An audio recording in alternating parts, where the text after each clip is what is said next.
Yo, this is Steve Bloom, and you're watching Moana Nui Podcast. We'll be starting soon. Don't go anywhere. I'm Veronica Taylor, and from myself and Ash Ketchum, I just want to say, Moana Nui, I choose you!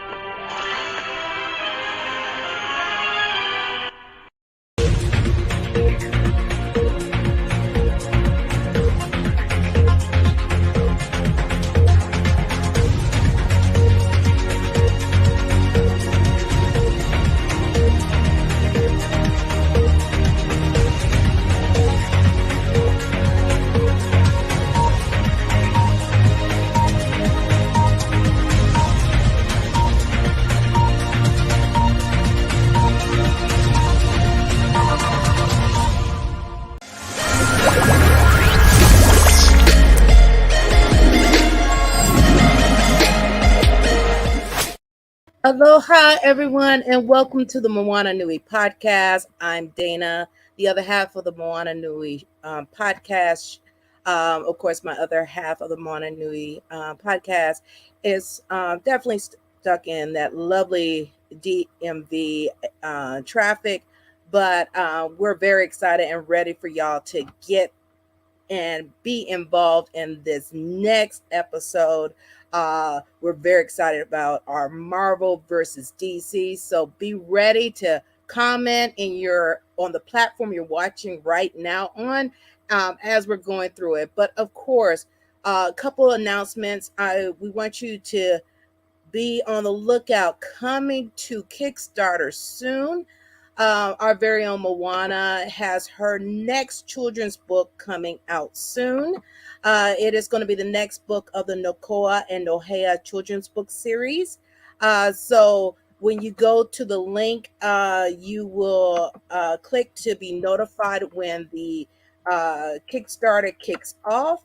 And that way you can definitely support and definitely be part of that right there. So it's right in the comments. Make sure you go ahead and support that. And definitely for our moderator for today, definitely another one to be on the lookout, Malachi Bailey's first issue of her as a comic with Wingless Comics will be coming out soon. So make sure you also hit that notify button to know when the Kickstarter is starting so you can also support that upcoming comic. You'll find that also in your chat feature also. So please make sure you give your support right there. Click that notify button on that. And with that, let's get ready to, like I'm going to say, let's get ready to rumble. First, we're going to bring our referee, aka moderator, Mr. Malachi Bailey. Here he is right here. Thank you so much, Dana. And I appreciate the plug. Yes, y'all. Her Kickstarter, the first ever Kickstarter, started on October 11th. So be sure to click on the notify me on the launch button. I would greatly appreciate it. Again, Dana, thank you for that. I do thank you. So, y'all, we have such a good show.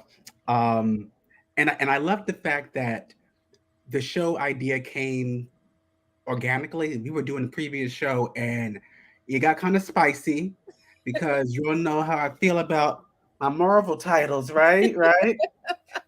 So then we just decided, like on the spot, like, hey, we need to plan another show. Yes. So after we did that, you know, I'm blessed enough to have a lot of friends who are fellow nerds / blerds, whatever. And I hit up, this particular person, and I was like, listen, I'm doing a Marvel versus DC / DC versus Marvel show. Please tell me you're available. And he's like, yes.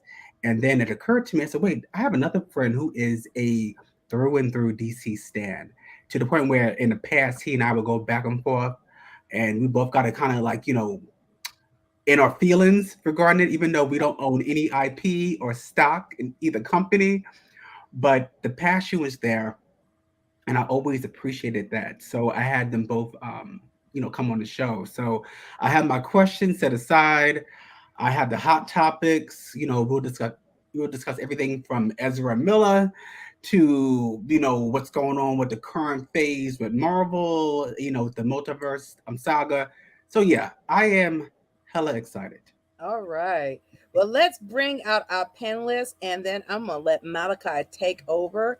We're going to bring out our usual panelists. We got Furious that's with us.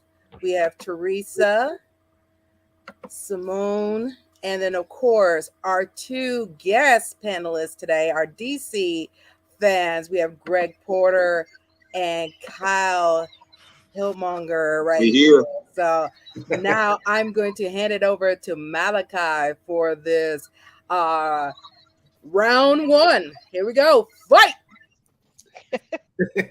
Welcome, people. Welcome. What's up, dude? I'm glad to have you guys on this spicy show, and you can tell that that's going to be the buzzword throughout the episode, and that's okay. I'm okay with that. So I guess we can start off with the introductions for those who have not had the pleasure of watching the show.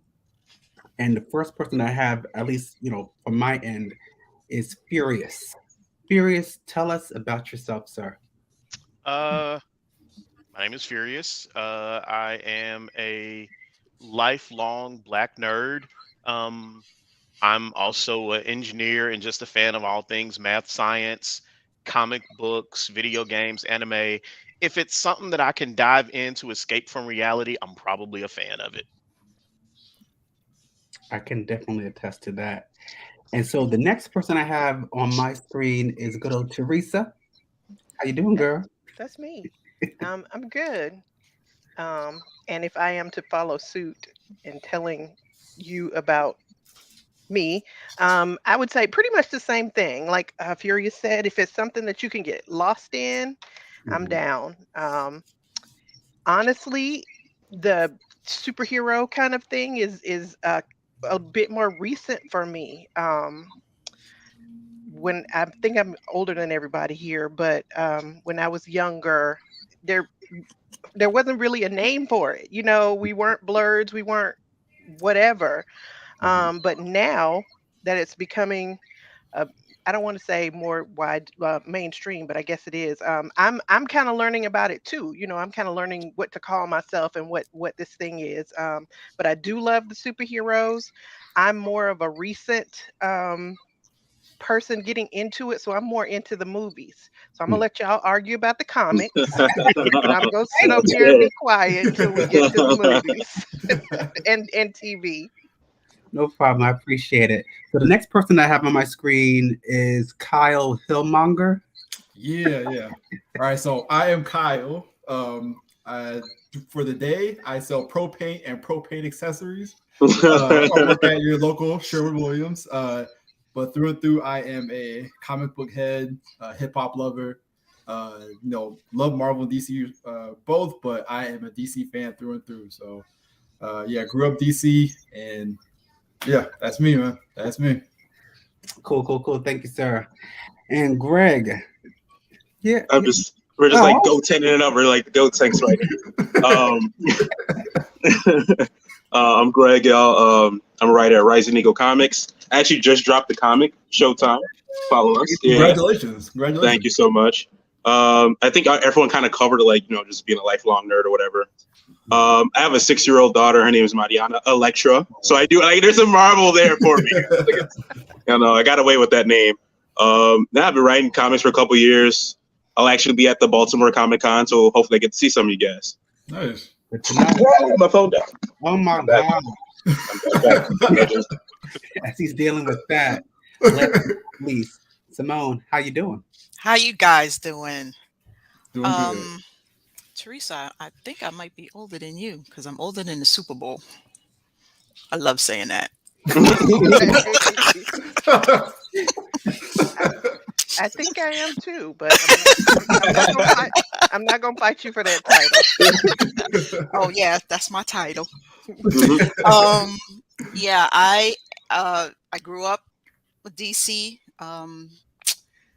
Green Lantern was my first comic book, and then someone stole it from me while I was in school. I was so upset with that. I'm a cosplayer. I'm an engineer. I started cosplaying about 2008 with Harry Potter, and then it just ventured slowly into the characters. And we can get into that because it was who can I cosplay as a Black woman? Well, Anybody. Yeah, anybody. anybody. You didn't know that back in 2008. That's facts, though. That's facts, though. No. Yes, we did. Yes, we did. We knew that. We knew As that. a newbie, I did not know that. I love it. I love it. All right, guys. So let's get into the nitty gritty. I just want to say that Marvel is the best. So everybody, thanks for coming. Damn, Kyle, they just shutting us out early, man.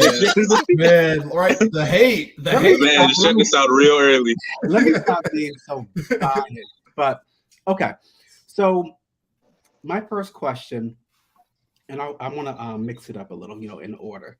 So Theresa, I'm going to single you out. Okay. So my first question for you. Who's your favorite comic book company between Marvel and DC, and why? Marvel. Yeah, that's easy. Right answer. But I mean, like I said already, I'm more, movie, cinematic television, and honestly, in my opinion, when it comes to those, types of visual arts, I mean, Marvel. Come on. Yeah, Marvel's the best. They tell the best stories. Dude,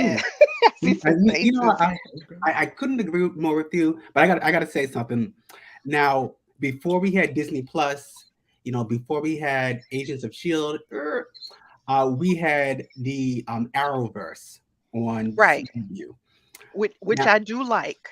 No, I was a stan in the beginning. I loved the Arrow show. I thought it was so well written, even though he was Batman with an arrow. Yeah. Because they took a lot from the Batman lore, even Deathstroke. So I was kind of like, this is different. But I enjoyed it because I understood what they were trying to do. And then of course, we had the Flash spinoff, which was, in my opinion, the best within the first 2 or 3 seasons. And between Iris always getting captured, between the Harrison Wells always dying and coming back, and the council, like I lost a lot of interest in it. But that's all we had really for representation, for comic books. It was the Arrowverse, and then of course we had Crisis on Infinite Earths, which I loved. I thought that was so ambitious. I did the whole countdown. I did the deep fake pictures of myself as the Harbinger. I'm so excited. I'll show you guys that. I was so excited because something of that magnitude, it was almost impossible. Yet they managed to bring in Lucifer from the Fox channel, and then they had the Birds of Prey come back from like 15 years prior. So I loved Warner Brothers for doing that, because if you are a DC fan, you know that the Crisis, the original Crisis, is a major staple. But then Disney Plus said, "Hey, y'all, we got some shows too." And now you can't get me to turn the channel to the CW to watch. That's fair. Related. That's fair. But, that's fair. I don't blame you. I'm the same way. I don't blame you. It used to be so good. Like I really enjoyed it. You don't have to. That's what HBO Max is for. Was it good though? Was it good? Yes. I question the quality of the acting on all the CW Arrowverse shows. Now that I will say, I mean, it's the CW. They had to add like the teen pop thing to a lot of this. So again, I'll give you that. There are good young actors that they could have cast, but they didn't. cast me. But they didn't. I'll give you that. Prime example. This new show that they're coming out with, Gotham Knights. It's gonna get canceled. It's gonna get canceled. Trailer alone is hot garbaggio. I can't. I really can't. I can't. Yeah, I watched 30 seconds. I was like, yeah, that's not it for me. Yeah, this ain't it. Yeah, that's just not it for me. This ain't it good. Yeah, DC has a couple shows that are good though. It's Stargirl's pretty good. Yeah. Yeah, but they're canceling that. Are they? Are they? They're I thought gonna- didn't it just get renewed for the 3rd season? They are wilding. I just read that was canceled. What's your That's stupid. It's so dumb. I mean, they might change their mind, but I was They like, won't. okay, I never watched it. It's good. Superman and Lois is also pretty good Superman on the CW. Yeah. And other than that, I've not watched Arrowverse show and Sister Crisis. Like, I just gave up on all those shows. So But you know what did it for me? It was the Legends show, the Legends of Tomorrow. Like It was. I like that. You didn't like that? It was one of those like you like it, but you don't like it type deal. It felt like a 2B TV movie with a budget. Like, I think after it went on for a little bit, because to me the first few years were good. I think it was good. The first few years. I think maybe after season 5 or 6, it kind of got. And that's so silly. See, for me, with Legends, I love the fact that Legends never took themselves seriously from the onset. In the beginning. Remember season 1 with Vandal Savage? With the Hawkman, Hawkwoman, that storyline was pretty trash though. It was, and she was a terrible actress. It was pretty bad. I think they noticed that we didn't care about that first season that much. They're like, yeah, we're just gonna make this like a fourth wall meta commentary like show, and that's what they rocked with. Yeah, and they put my boy Constantine in it. That's the reason I watched it for a little while. Yeah, even that couldn't bring me back. And I no, that show. Matt Ryan's a goat, man. That dude is Constantine for me. I couldn't do it. DC Flash, you guys are wilding already, man. You just started. You guys are wilding, my guy. I wouldn't even. I wouldn't even go. And you know what it says? It just says like Facebook user. I'm like, dude, put your name up. Come on, bro. At me, bro. At me. I just see the Facebook user. Like, you guys got like little spam bots in here now. That's just how me and Kyle were just dying out here. Just spam bots going on us. It was so clear. There was no explanation. It was like DC is hot. And then they left. And then they left. Season 1 Legends, but yeah, absolutely, Miles. Yeah, exactly. Yeah, for sure. Yeah. That's true, Miles. For sure. Very true. I will say most of the CW shows, unfortunately, like Arrow, The Flash, Legends of Tomorrow, suffered from going on for way too long. Yeah, because I felt like after 5 seasons, it should have been done. I agree. I call it the CW curse. After that 3rd season of every series, you're kind of like, maybe it's go really good or go really bad. Yeah, let me throw a caveat out there. Okay, Is it that they went on for too long, or every season just had too many episodes? Bad writing. Facts. I agree. If you look at a lot of shows now, between Netflix and any of the other streaming services, it's the sweet spot is somewhere between 10 to 13 episodes. But the CW shows kept this 26 episode formula. So you had to have a lot of filler. Yeah, and I but think we're complaining I agree. when the episodes are short because we're like, I need more. It was too short. It cut. Well, see, I look at She-Hulk, for example. Like, I love the conciseness of the She-Hulk episodes because they don't waste any time. Nope. Now they know they've only got a limited. Go ahead. Yeah. No, okay? So She-Hulk, it's a like a courtroom or a law drama / comedy. Like most law shows like that, they're a little bit longer. That's one thing I wish about She-Hulk. Like in the first episode, for example, I wish it was a little bit longer. That's it. I just wish it was a little bit longer. Yeah, they didn't go all the way to the end. They cut it. I was like, okay, wait, we still got like 15 minutes left. What are we doing? That nice little patch there, just time. Yeah, with She-Hulk, I think I want them to go longer, even though it's a comedy. And we've already established that I don't like comedy. But even those are too short. Yeah, like Ally Miles. Yes. Ally McBeal. Yes. Throwback. Yes, I agree. Yeah. And that's the thing about She-Hulk. Like, I know a lot of Marvel content that's been put out. Like since the MCU's debut has come out, it's been really catered towards an audience like me. You know, male dominated. You know, comic book like hardcore comic book fans. But I feel like She-Hulk is trying to cater to a different audience. And like my thing is, I'm okay with that because not everything that Marvel puts out has to be for me. Right? I agree. If they're grabbing another audience, and they're bringing them into that Marvel fold. Like, to me, that's genius, because it's like we're trying to grab an audience that hasn't necessarily been catered to, and we're trying to make them fans of us. And I'm cool with that, because it's like, as long as it's good comic book shows, like whether it's Marvel or DC, like, hey, I'm cool with this. Yeah, because they've already got our money and they know it easily. Right. I think they took it easily. Right. But the CW, they you know what? I'm gonna say it's like this. Do you guys remember that interview that Michael Jackson did about 15 years ago? And he's like, there were doo-doo feces everywhere.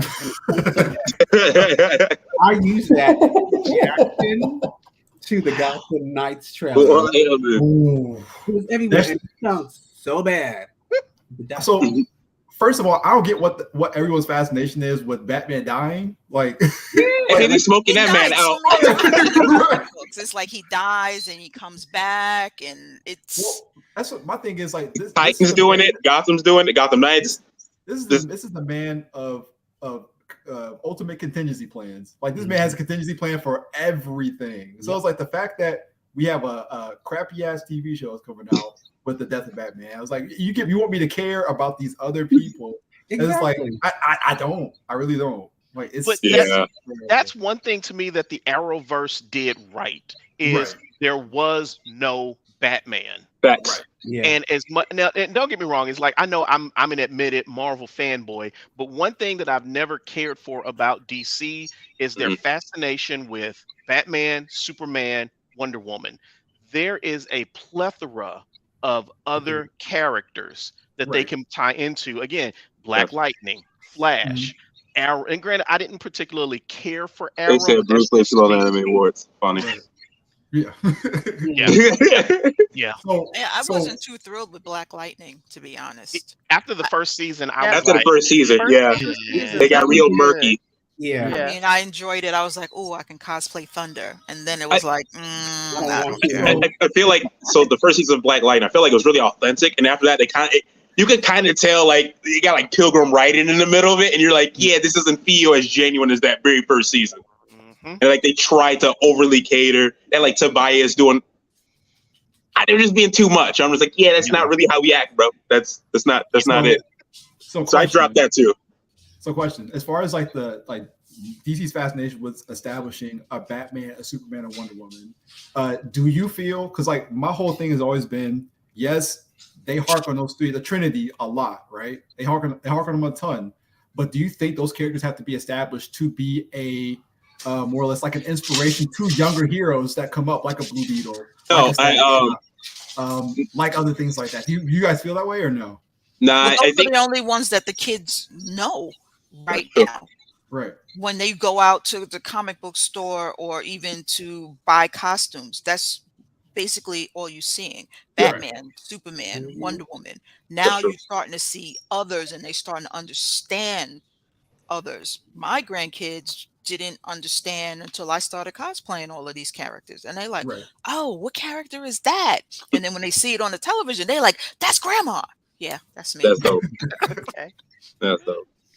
All right, so get back on track for a second, because this malicious conversation. So I asked Theresa who her favorite company was.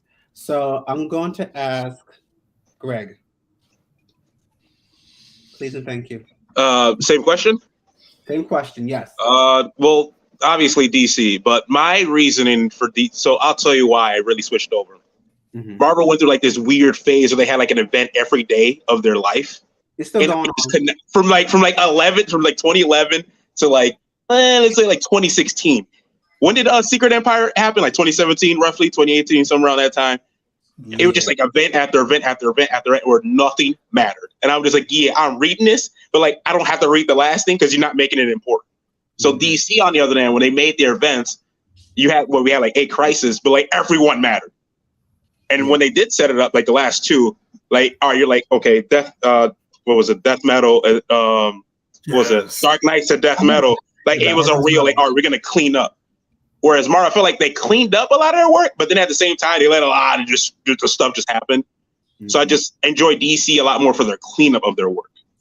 Okay. Even Convergence. Whereas like Marvel may have a little bit more of my favorite characters, maybe if I like sit on it, but DC as a whole, they're willing to clean it up and I think they're easier to jump into, ironically. Well, Marvel always reissues like a number one. Like, there's been like 5 number 1 Spider-Man like comics in the last like 7-8 years, right? I couldn't you couldn't ask them, like, hand that to somebody like, hey, read this Spider-Man comic. They'd be like, oh, here's another number 1. Here's another, like, you can't, like, Marvel at least like, here's his number 1 to ride the wave. So I think it's just easier to get into. That DC kind of stole me for that. And I got my daughter into DC Comics too, so we're gonna do that. Now, next person. So Furious, tell me where you stand. Who's your favorite comic book company and why? Between the two, I'm gonna go Marvel. But my reasoning with loving Marvel more than DC is DC superheroes tend to be symbols and icons. Marvel's characters feel more grounded in reality, and they feel a little bit more relatable to me. Because look at Superman, for example. Okay. How do you fight Superman? But I think you got to go past the fighting thing. Look at Batman. Nobody has figured out how to kill this dude, and he's just a spoiled rich kid in a bat costume. Fair. White privilege. But when I go look at Marvel characters like Wolverine, for example, everybody likes to say that Wolverine is the Marvel savior. Well, Wolverine has died. Now, granted, he's only died once, but he died. Captain America has died. I can't, now granted, I'm not a hardcore DC stan, so I can't sit here and say how many of the DC mainstays have died and come back. And you could also make the argument that them dying and coming back kind of takes away some of that relatability, and I'll give you that much. But the fact that I can look at those Marvel superheroes and say, you know, I can see why this is happening. Personally, I can't say the same with DC. And it's not that it's a bad decision, it's just a decision I wouldn't go with. Okay. So didn't Darkseid kill Batman though? No, he sent them back in time. He sent them back in time. Right? 2008. Yeah, Final Crisis. And then the current run, the entire Justice League just they got smoked. They got smoked. Yeah. So there's that. So yeah. Okay. Simone. We'll touch on the relatableness later. I got you though. Yeah. I got you. Take notes. A lot to cover. Simone, what about you? What's your favorite company and why do you love it? As much as I enjoy cosplaying Marvel characters, I have to go with DC. My love for DC starts with that's what I had when I was growing up. You didn't have Marvel wasn't like it is now. Back in the day, I'm talking in the 60s, the 70s, when all I had was DC. All I saw was Eartha Kitt. That's who I wanted to be. That's who I enjoyed. I'm like, okay, I see somebody that looks like me. Didn't think anything about it. Then when I started cosplaying, I'm like, who can I cosplay? Eartha Kitt. It's like I enjoy DC. I love Marvel more because of the movies. But my heart will be forever DC. Gotcha. Last but not least, Kyle. I already know where you stand on it, but I want to just ask you. Right. So I am a DC stan through and through. I'm pretty much in the same boat as Simone. Like growing up, Saturday morning cartoons for me were always Static Shock. Saturday afternoons were always the Justice League or Batman the Animated Series, watching it with my dad. Again, him reading me comic books when I was younger really caught my eye. And plus, every time I went to Kroger's with my mom, they always had Flash comics in the freezer section. So I always snagged one of those. So it's like just growing up, my love of DC has held strong, especially with like the cinematography of the Dark Knight Rises, the Dark Knight series. It's just movies like that. Like now DC's in a hole where trying to find a good movie is kind of hard. We'll touch on that in a second. Okay. But I will say, those iconic movies like the Dark Knight trilogies, or Joker, or the newest Batman that just came out. Like those movies are standing the test of time, in my opinion. So yeah. Okay. I agree. So let's see. we could seg into that. So drama. Let me I gotta share this link so Dana can post it up. Now we touched on it briefly before we went live, and I just want to talk about Ezra Miller and what they're doing. It's not a good look for DC. No. Foremost. No. And they're doubling down on the bad behavior. So it's more so Warner Brothers that's like really just like protecting this man no matter what he does. Yeah, I don't understand that, but they said you got us, man. Yeah, because I just saw an article, I want to say yesterday, maybe 2 days ago, at most, and they're saying that they were doing like some type of cult, and I'm like, and I'm gonna just say it: if this person was a person of color, yes, his ass in jail, he would have been so under the ground. It's not even funny. You guys remember how Ray Fisher was blacklisted for speaking his truth because he was being ostracized by women. Right. And you have this man, you have this non-binary individual, Ezra Miller, who's kidnapping children. Right. And dude from like all over the states, and he just beating up Hawaiians and stuff. It's just like,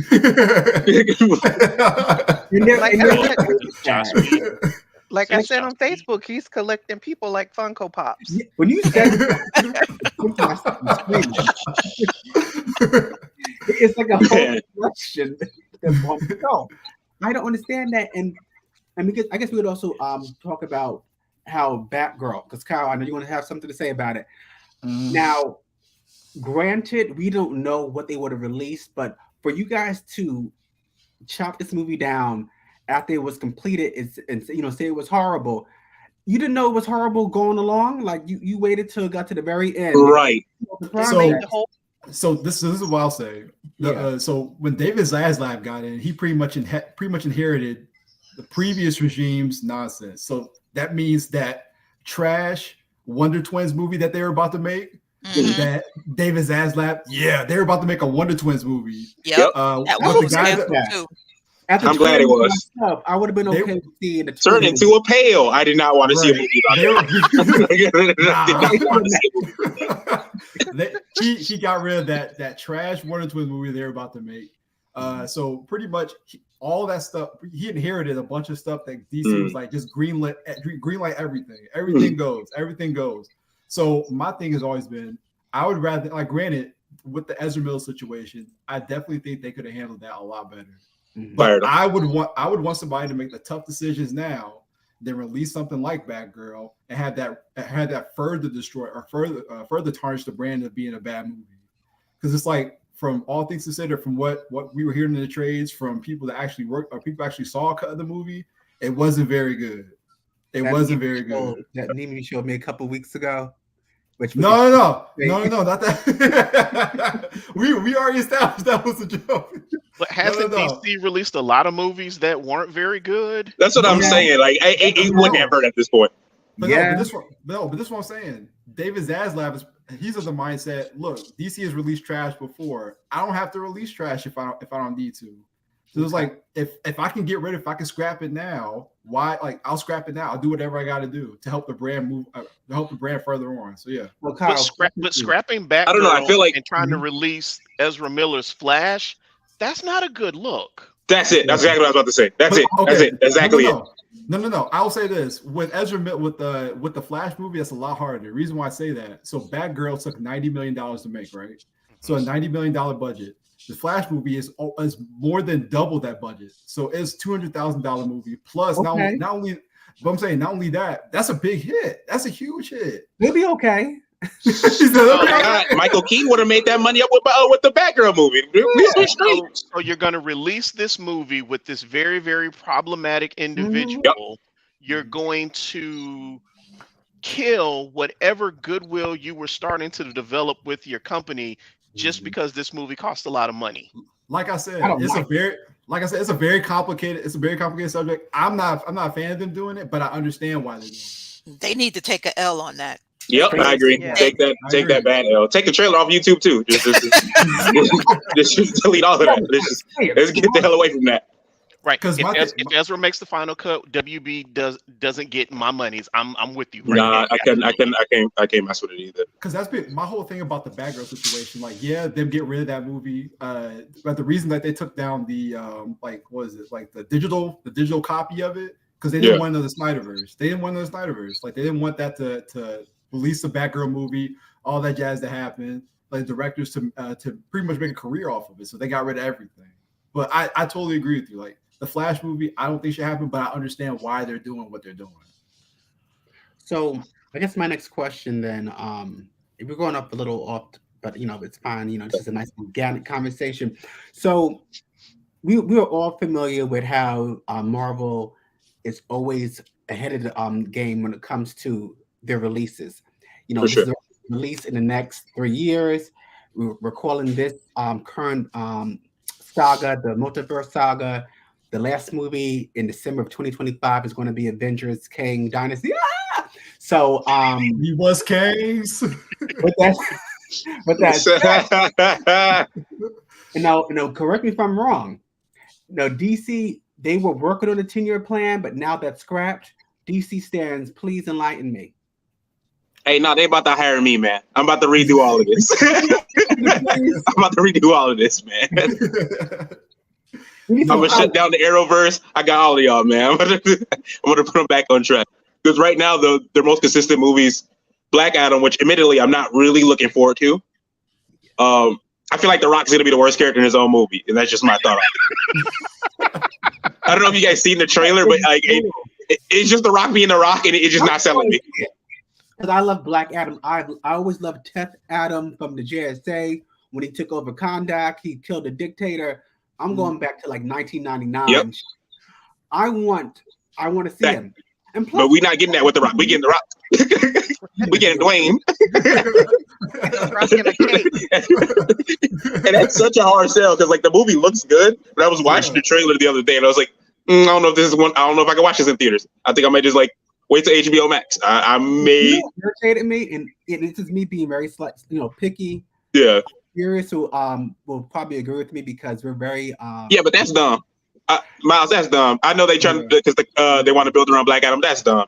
You know what? If it's a good character, I don't mind it. That's fine. Because you're sitting around The Rock. I just go back to it. It's just The Rock. Right. Pick somebody else. 20 years, I would have been like, okay. I mean, because they made him bald. Adam has hair, but the pointy ears. That's one of his signature looks. It's something that. Go ahead.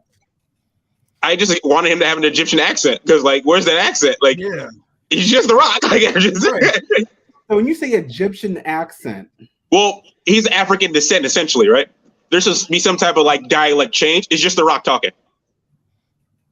You see what I'm saying? Like, there's no voice change. There's like nothing. It's just The Rock being The Rock. Well, even Pierce Brosnan at least had a little accent, even though I do grant it's like British. Now, everyone on the show know that I love Storm. I love her. Now, with that said, in X-Men back in 2000, Halle Berry lost that accent. Remember, she had it for one scene when she came out. And it flipped away. Yeah, it was gone. So I'm okay with it being some inconsistencies as long as you still embody the character. Black Adam has always been ruthless. If you guys remember, in not Final Crisis, Infinite Crisis, circa 2005. It did say now, huh? Fun fact. What happened? Apparently, Dwayne Johnson's production team put the movie together. Yeah. Right. Yeah. Huh. So anyway, so with Black Adam in that issue, I want to say it was number 5 of Infinite Crisis. What's the character's name? Phantom Pirate or Phantom Stranger? Psycho Pirate. Oh, Psycho Pirate. Yeah. So remember, he can control people with that mask he has on. With his emotions. He goes to Black Adam. You're feeling this way, and Black Adam is like, no more funny faces, and he takes his 2 fingers and he shoves it through his eye sockets, and his head explodes. I want to see that in a movie. Yeah. Can The Rock do that for me? I don't know. I feel like he'll do a rock bottom before we see a face get like smashed. It's just not sold on him, man. Exactly. A raised eyebrow will happen. One eyebrow up. All right. So let me go back and check my questions for y'all Yeah. because I have a lot to ask y'all. Okay. Okay. So, and this is going to be more like I'm not going to select certain people. You guys just answer it. Who is your favorite superhero? Blue Marvel. From What? one or the other, or one from each, or You know what? all We'll do time. one from each. We'll do one from each. Ooh. Ooh, that's tough. Yeah. Oh man. Okay, All right. so mine's is Catwoman, of course, Yes. from DC. Nice choice. And I would say Storm from Marvel. Storm is everything. Yes. He's like, Now, question: is Magneto technically a superhero? Well, yes. Why am I a He You superhero? can push for it. he is. I will say for me. Magneto died a hero. Okay. I will I feel like say- you could debate that though. I feel like you could kind of push it though. It's all about like You should be perception at that point with Magneto. Right. So I'll say X-Men Red. He's a hero. But yeah, I'll say he could Kyle, be- I'll say Kyle Rayner, Green Lantern, and Oh. Magneto. nice choices. Mhm. I got to talk about Kyle in a second. Don't let me forget. Okay. Furious. I'm gonna go Blue Marvel for Marvel, and for DC, probably Cyborg. Nice. Okay. It's good. Yeah, I have a Cyborg. question for you. Why Blue Marvel? So the thing that I love so much about Blue Marvel is he's a genius. He's No a much. hell of an athlete. He gets his superpowers being in an accident working in a research lab. Like he's just this plain old regular. He's an engineer. He's working in a lab, engineer. So he's just an engineer working in a lab. There's an accident and he gets his powers. This man decides that even though the era he lives in, everybody hates black people, he is still going to be the superhero and save everybody. And then the US government comes in and says, you know what? Now that we know you're black, we need you to just go away. I don't like the fact that he does go away, but I love the fact that his story is so relatable to probably every other black person who was alive during that time period. You're just a normal person doing your job. You get put in a position to where a lot more weight is put on your shoulders than you should bear, and then people find out that you're black and they tell you to go away. And he did. And he So, did. Like I said, I've got my own issues about him going away, but then he does come back and he's like, yeah, I shouldn't have left. I don't care what you say. I'm going to do the thing that these gifts I have empowered me to do. That's fair. I can respect that. Yeah. I guess. Theresa, girl, tell me your favorites. I'm kind of gonna abstain on that one because with my experience with the characters and everything coming from the movies and the TV, I think a lot of my reaction to the characters comes from the actors as the characters. Okay. Because I don't have that comic book origin story canon whole thing for the characters. So I love Robert Downey Jr.'s Iron Man. A lot of people hate Iron Man, but I really think he's misunderstood. DC, I would drink Jason Momoa's bathwater, so I love Aquaman. You gotta leave it for the Little Mermaid. So yeah, that meme I shared the other day. but Theresa, unlike some other nerds out there, we're not going to shame you for only having your knowledge from the movies. Come on, bring it. Bring it. Yeah, there's no gatekeeping here. Bring it. There's no gatekeeping here. Yep. But I mean, that's probably gonna be it. With DC, all of the movies that I've seen, because DC seems to kind of want to lean into the Superman and the Batmans. The Supermans I kind of get, but I am over Batman. I feel you. I wouldn't want to call out Superman as my favorite though. So we're gonna stick with Aquaman because of Jason Momoa. But yeah, so I like those characters. I don't know that they're necessarily my favorites, but I'm gonna stay there. Okay. I've been still thinking about mine for a good minute. I feel like my most obvious one is like Marvel. So Spider-Man, Peter Parker is my favorite like character of like all time. I just related to him a lot as a kid. Huh? Peter is great. He's so wonderful. I love Peter Parker. That's my boy right there. And for DC, I got a couple, but I guess right now, just because I'm rewatching the show, it'd probably be Batman Beyond. It'd be Terry McGinnis. Oh yeah, that was a nice character. I think I've always enjoyed. Bruce has never been my favorite Batman. It's probably like 3 or 4. But Terry's just that guy to me. Yeah. And then the show probably has one of the best theme songs ever. And Terry's getting another comic. I think next year. They're really pushing him forward.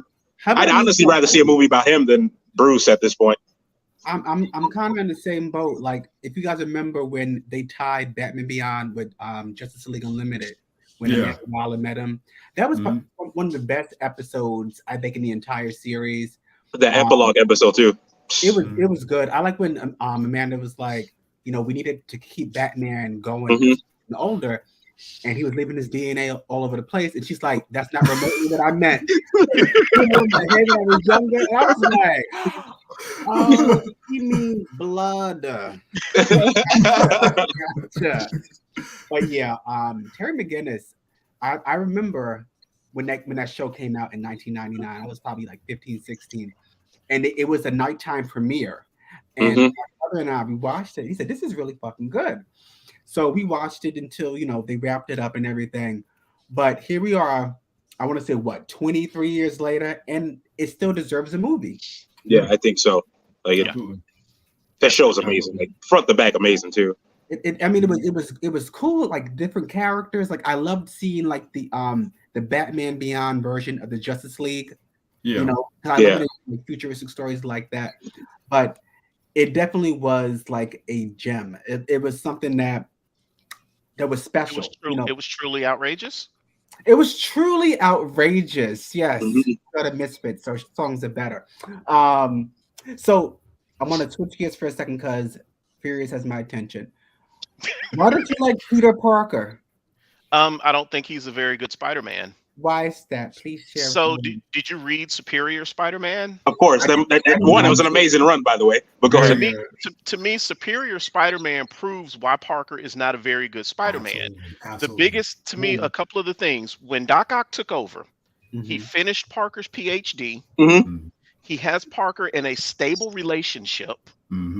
He's running a company that is making money so that Parker doesn't have to be poor anymore. Right. But what happened at the end? Hold on a second. He's got this.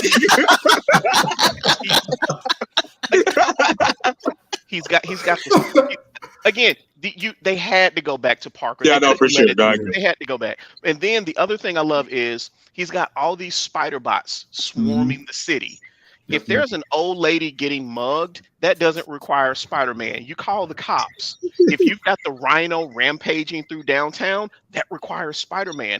Doc Ock prioritized what crimes need me, what crimes need the cops. And these are all things that if Parker had have taken some time to stop and sit back, he probably would have figured out on his own.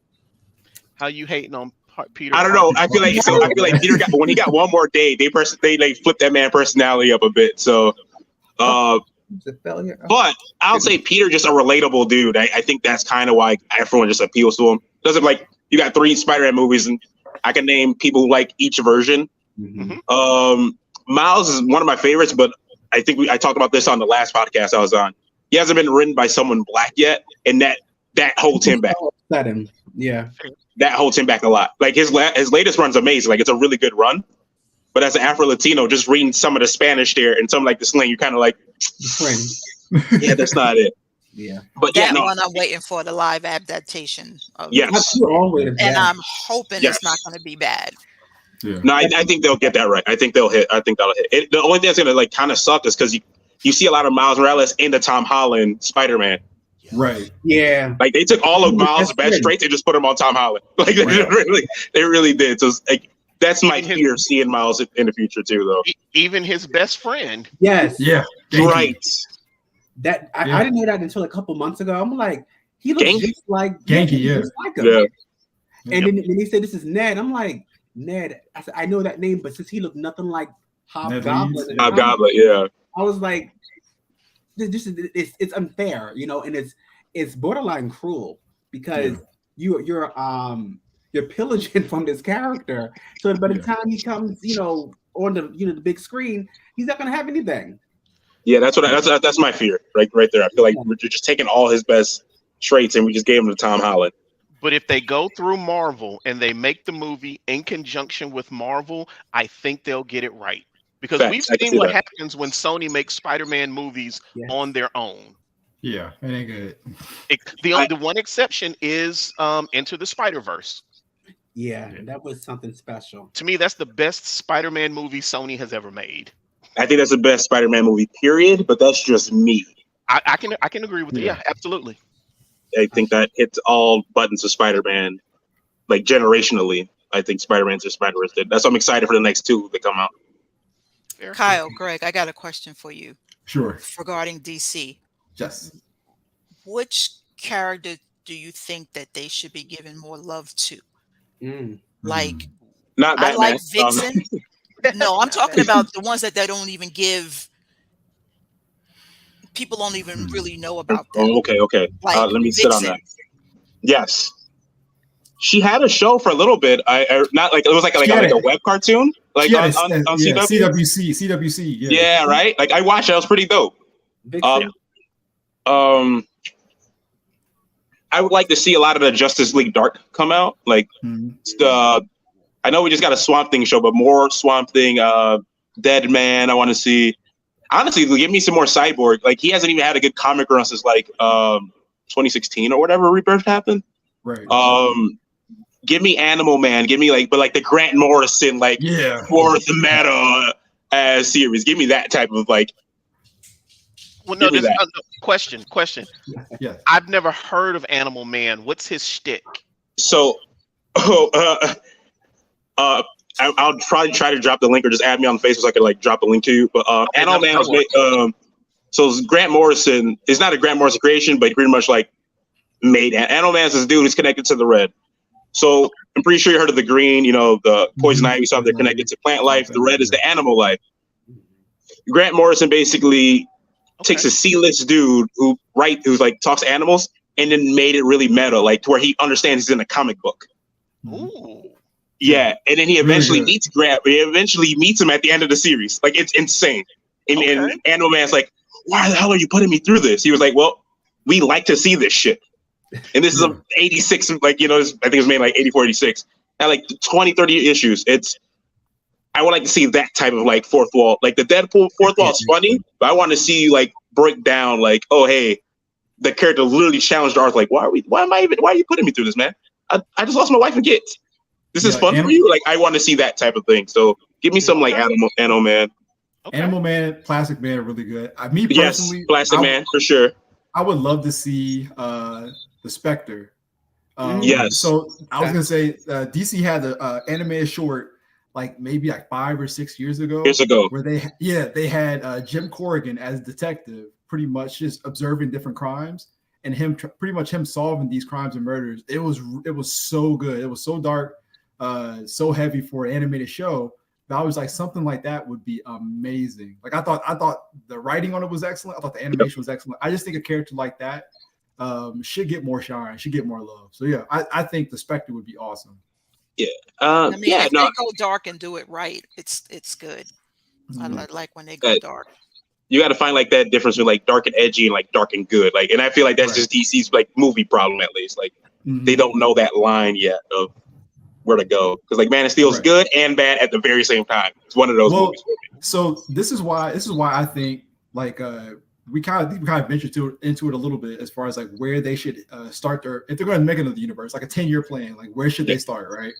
I think even though he's everywhere, we're oversaturated with a Batman. I think the Batman is a good place to start that universe, because as dark and as dreary as it is, I think having someone like Superman come along who represents something wholly different, you know, someone who represents hope rather than darkness, I think that's a good start as a good counterbalance between him and the Batman. So I think that'd be a great starting point for a different universe. So yeah, Miles, that was true, but they don't know how to go from comics to movies. That's DC's problem. Mm-hmm. Yeah.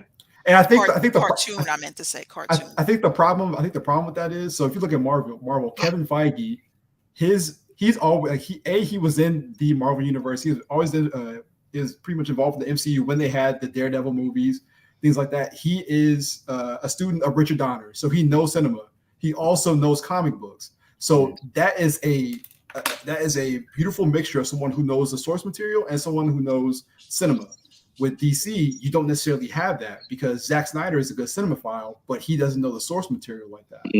Kevin Smith knows the source material, but he doesn't always make good movies. So it's like trying to find someone who has a good balance of both is really hard to find. Yeah. I like Zack Snyder's. I thought it was dope. I did too. So speaking of Zack Snyder, this is the random question. What were you guys' thoughts on the Watchmen movie he did back in 2009? So, I thought that movie was excellent. I thought it was awesome. I thought it was good.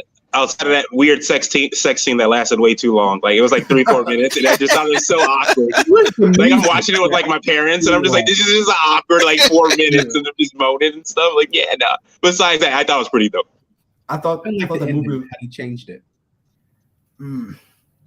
That was the problem. But if you watch the new series, they pretty much just follow the comic canon, so that does help. I enjoyed it, but for me, like having to wait from 2009 to 2019, was it 2019 when the show came out?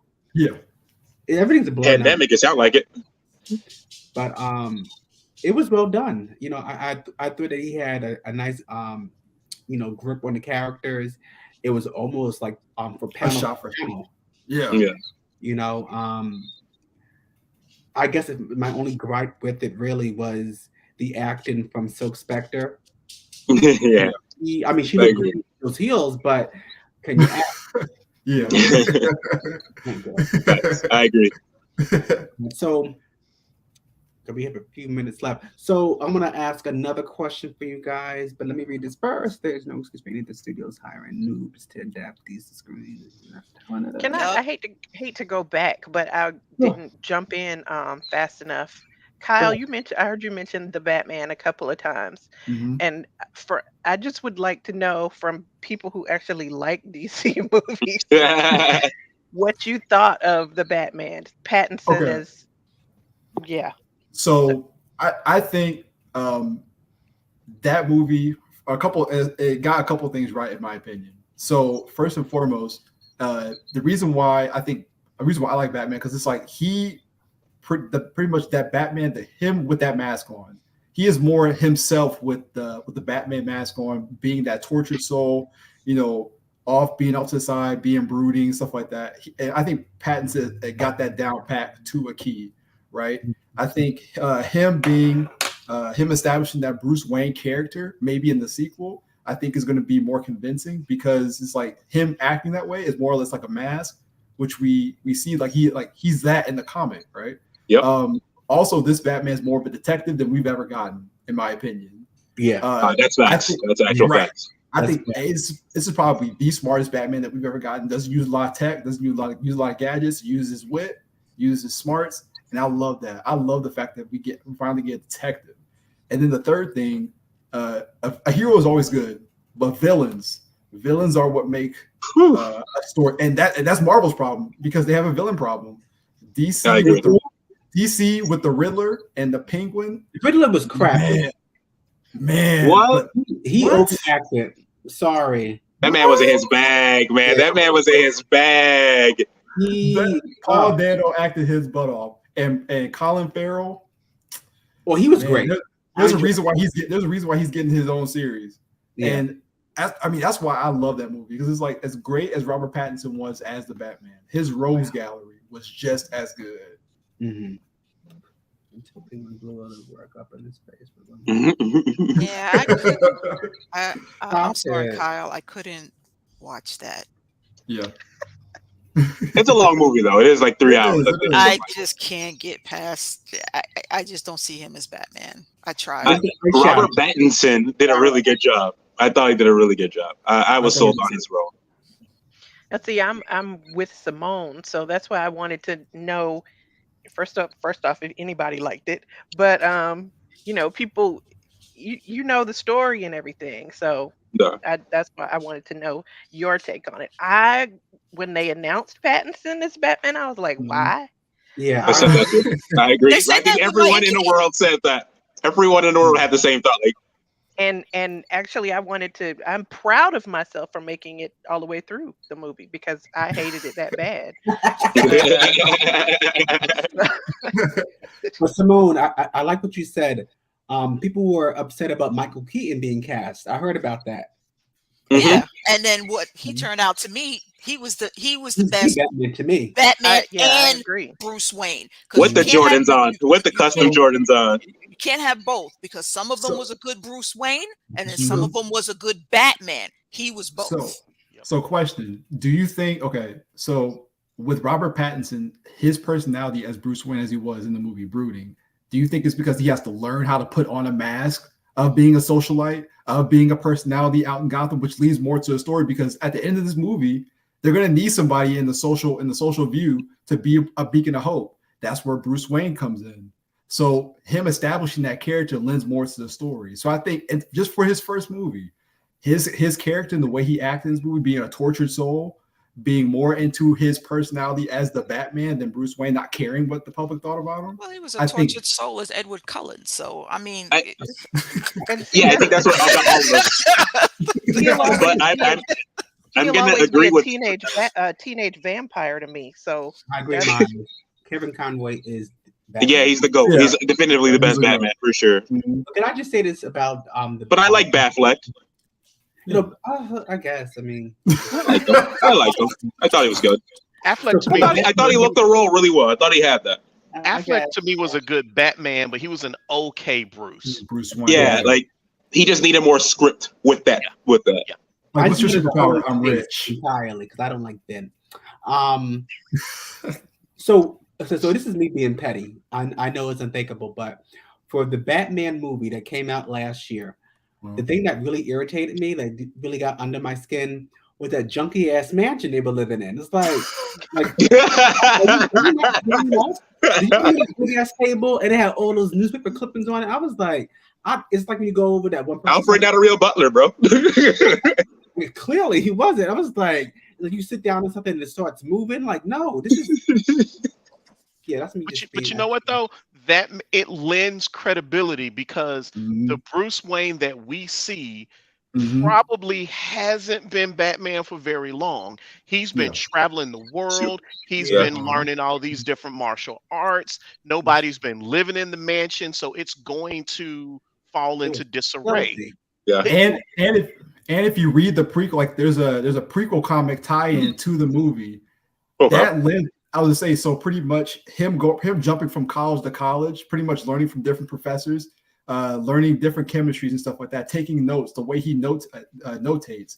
That table, when you see all the clippings and things like that, that lends to his personality, like his scatterbrain personality at that point. Okay. Once he gets further into that Batman character, being more like having more organization, like a bat computer, for example, all the information isn't necessarily physical. Plus, you also have to think him being Bruce Wayne, he's having more people over to that house. There's more light. That's pretty much a more well-lit area to throw people off. I'm not Batman. I'm a socialite Bruce Wayne. Come over. I can never be Batman. So it's just like him being brooding, him being more or less of a loner. That pretty much adds credibility to that. Like once he puts on a mask, Bruce Wayne becomes more of a Bruce Wayne character. I think that's when a lot of that stuff disappears. So yeah, I agree. I do like that. So my next question is more like a no. So my next question is I'm gonna just pose it to everybody. Now, you guys may be familiar with back in 1996, there was a huge event where DC fought Marvel, and the fans had to call in to cast their vote. So you had Captain America fighting Batman. Storm, she fought Wonder Woman. Who did Daredevil fight? I forgot. But it doesn't really matter. But Was it anyway, Destro? was it him? Because I haven't read it in so many years. Yeah, but I haven't read that in a couple minutes, man. it's been because I remember when it came out. So I was about 12, and it was a big deal. And they had a little on the phone line that you call in, and Let's look it up. Let's see. yes, that's right, Miles. That's right. So what I loved about it is that at the end of the story, they merged both universes together. Amalgamated, yeah.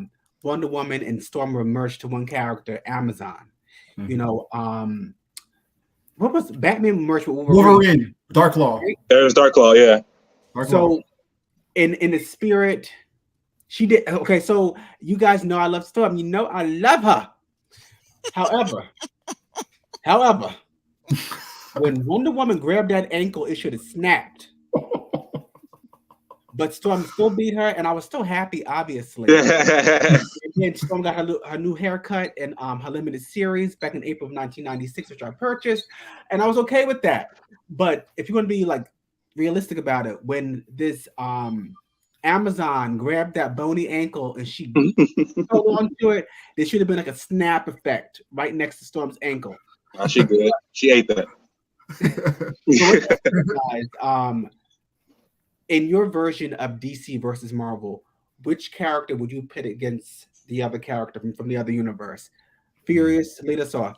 Who do you want to see fight? Ooh. And are we talking live action movies? Whichever. I mean, the character, you could do both if you want, but which characters would you want to see fight? I want to see Blue Marvel fight Firestorm. Firestar. That'd be a good one. Yeah. Because both of them have matter manipulation. Firestorm.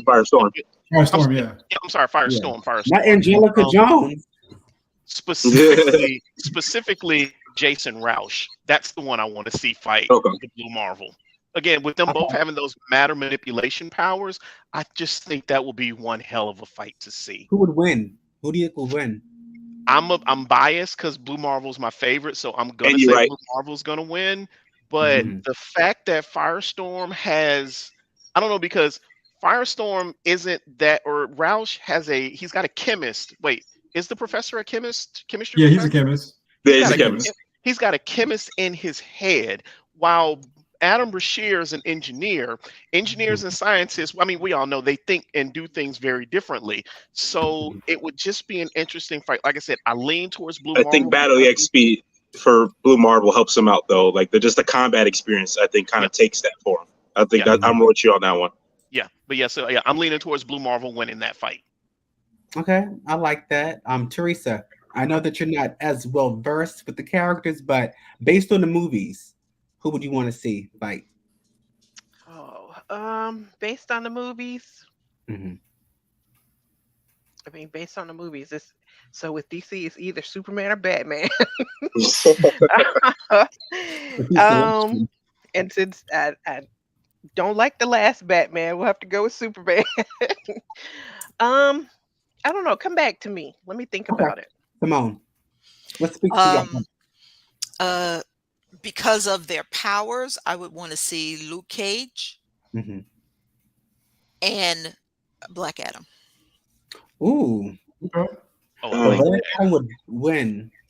I think he would, right? What do you guys think? Black Adam pretty much runs that. I don't know. I think Cage would win. You got to sell me on the dream.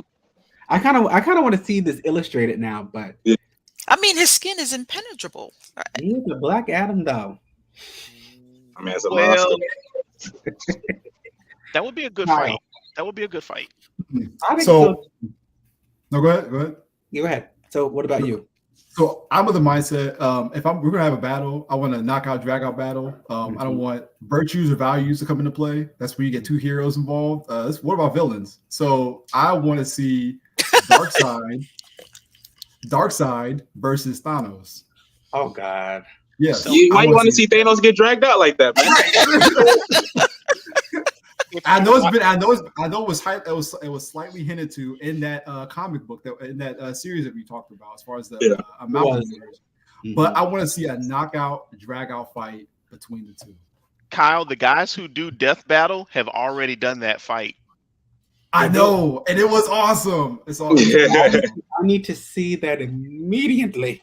I'll get you a link. Okay, so Greg, right? Yeah, I'm still thinking. I think my favorite one to always talk about is Daredevil versus Nightwing, just based on like skill set alone. Those are like even. Like you can convince me Nightwing could beat Matt, and you can also convince me Matt could beat Nightwing. I think right now, at least based on the last current run of Daredevil, this man's a one-man army right now. So I'd probably lean Matt just on durability. This man just took out a whole jail by himself. I think just durability alone kind of lets Matt do this a little bit better. And this man has like random outlier feats like flipping a limo. So I'd probably lean to Matt just a little bit. And plus, the Daredevil to me, like he seems to fight a little more dirtier. That's what I like. I like that type of fighting. Like he'll go dirty in your face type thing and hit you with one of his bow staffs or whatever. Whereas Nightwing would just show you his big booty type thing. I don't know. Nah. We have all the cut off of it. No one's picking Deadpool versus Deathstroke. They're the same character. Damn near, yeah. Right. But how would you kill Deadpool though? That's the magic question is how do you kill Deadpool? Well, we don't want to kill him. We just want to beat him. We just want to beat him, yeah. Well, violent. And he's very beatable. Like he's got to beat by regular dudes and like high end dudes. But Deadpool also has the high end feats too. So Silver Surfer. He just reminded me, guys. I'm gonna post the link because I forgot about this. So. You know how it's Hispanic Heritage Month, right? Mm-hmm. And you saw how DC is getting mixed results regarding their covers. Right. Did you see the Green Lantern cover? No, I didn't look. I didn't look at it all, to be honest. I did. Okay, so originally the cover it had Kyle holding, the lantern, and there's a flag in the back, right? Yeah. They said no, we don't want that. You need to change it. So they replaced the lantern with a bag of tamales. Am I saying it right? Yeah. Right. What? Yeah. And they released it. Yeah. They actually they are wild, then. Yeah. So no. You guys didn't know that? No. I'm looking at it now. No, so like the same. My thing is, it's terrible. And it's just like it does not look good for them. The same way that trash ass Miles Morales Thor run that happened. Yeah, dude. So oh my god. Yes. So my thing is, if we don't call one company to the carpet, we gotta call them both. We gotta hold them both accountable. So it happens. It happens a lot more than we think. So it's just true. I think we even discussed it when it happened. What was the what did he say? Like catch by Odin's spade or by Odin's spade. Yeah, some corny like that. I just was not feeling that the whole thing. They had chariots with rims, and I'm just like, why? Yeah, written by someone who is not black. Us. Right. And they're saying it wasn't the official cover, and that version. The official version is supposed to be coming out later. Yes. That's because they got they got a lot of flack for it. Yeah, they was going to have those tamales. I believe so. And he told him that bag. They look good though. I mean, but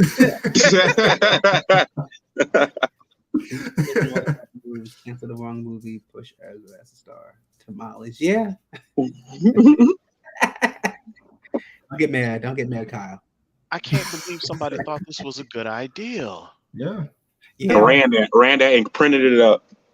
But that's why you need people like us at those tables. Right. Yeah. So things like that don't happen. If we would have said no, this is offensive. Right. Because I was talking to my brother about it earlier, and it's like them having Luke Cage holding a watermelon. Yeah. With the African flag in the background. It's the same energy. Yeah. Even though watermelon is delicious. That's true. And that's why I don't eat it. Yeah. Oh, in public. I eat it at home. I Yeah. refuse to eat it out in the street. People, You you gotta want take it watermelon? back, No, though. You I gotta don't want it. turn the narrative back around. Gotta take For it real. back. Yeah. So, yeah, I think it- I saw that and I was so at first I laughed and then I got mad. I was like, listen, like, you know that diversity is being pushed now anyway. Especially within the last 2 years with Yep. BLM. And it's like it's so easy not to be tone deaf if you have the right people in your circle. Mhm. You know, Facts. like for me, like, I write comic books. I'm writing my book called Her. Now, do I go to women and ask them, hey, does this sound right to you? Like, is this something that you guys would say? Does it sound believable? Absolutely, because I want it to be believable. I want to be authentic, yeah. Yeah, I don't have a vagina, so I don't know how it sounds when a woman says, I don't have one. I just don't. Go to my twin sister, hey, Tony, does this sound believable or am I doing too much? And she'll Yeah. tell me. I go to my cousins, friends. In DC, they need to have people who look like us. Mhm. Yeah. Especially when it's events, that are for us. Yeah, I think both companies need to. That's why I've also leaned more into indie companies in general. It's definitely just a lot of more Black and like POC writers out. So I've definitely been on like the Image, the Boom, the Dark, like the smaller companies now. Yeah. Now, It's just a Malachi, feeling better. they might have us sitting at that table, But they're not talking. it's and I don't even want to, because they changed it to me. If you was born past 2000, you're a millennial, and whatever the generation X, Z, whatever they want to call it, after 2000, you're a millennial. Yeah. And all of this new stuff that they have going, these millennials their mindset is completely different from ours. Well, and that's why you need to have more than one of us at the table too, because it might get by that one, or that one might be a little, Yeah, because sun that one sun might have said dodger that was adjacent. okay. Yeah, you Yeah. got to have more than one. Yeah. I mean, what is it, like not a brain trust? What is that? Like that group? There's a term for it. A particular group where they test products on. A focus group? Focus group. Yeah. Yeah, focus group. I mean, it wouldn't be impossible. Like, it's Warner Brothers, it's Marvel Comics. You guys have the money. We know that because Right. they give you that money. You should want to have authentic products. You should want to have authentic sounding, stories, because this is reaching the next generation. Like Furious, said before, they already have our money. We've been, well versed in Marvel lore now for going on 30 plus years. But you're trying to reach people who are my nephew's age, 11 years old, if not a little older. You need to speak to them. Yep. So being tone deaf, it's going to make them laugh at you. Yeah. So I just found that really interesting. You have a question. If you can toss a movie you spent 90 minutes. I agree with that. Yeah, I agree with that. Yep. Yeah. I agree with that. Absolutely. For real, though. Absolutely. Definitely on Absolutely. point.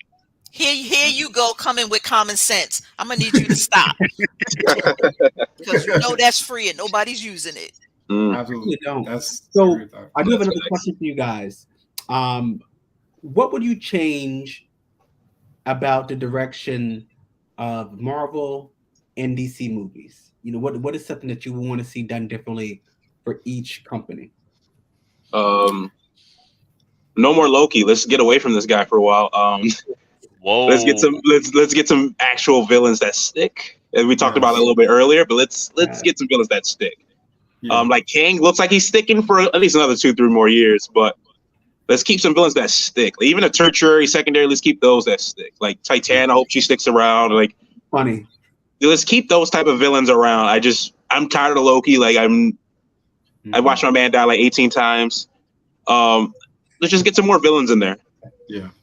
I will say with DC, I want more continuity. I want a more established universe that makes sense, right? Yeah. And I want continuity to last throughout these films. Now, granted, you don't have to follow a Marvel format. We have an established cinematic universe, But if you're gonna do a lot of these one-off titles like the Batman or like the Joker, I want them to make sense. Like I want them to be good. With Marvel, I agree with Greg. I'm a big Gore the God Butcher fan.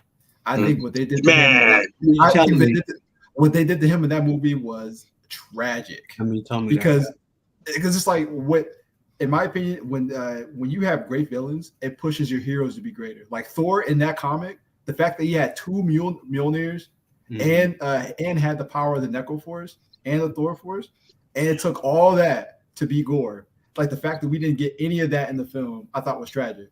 Because it's like, so I think Marvel has to come up with the solution. We have to fix our villain problem, because after Thanos and Eric Killmonger, who do you have? Like, I mean, you got Kane coming up, but if that doesn't stick, who do you have? You get the Scarlet Witch.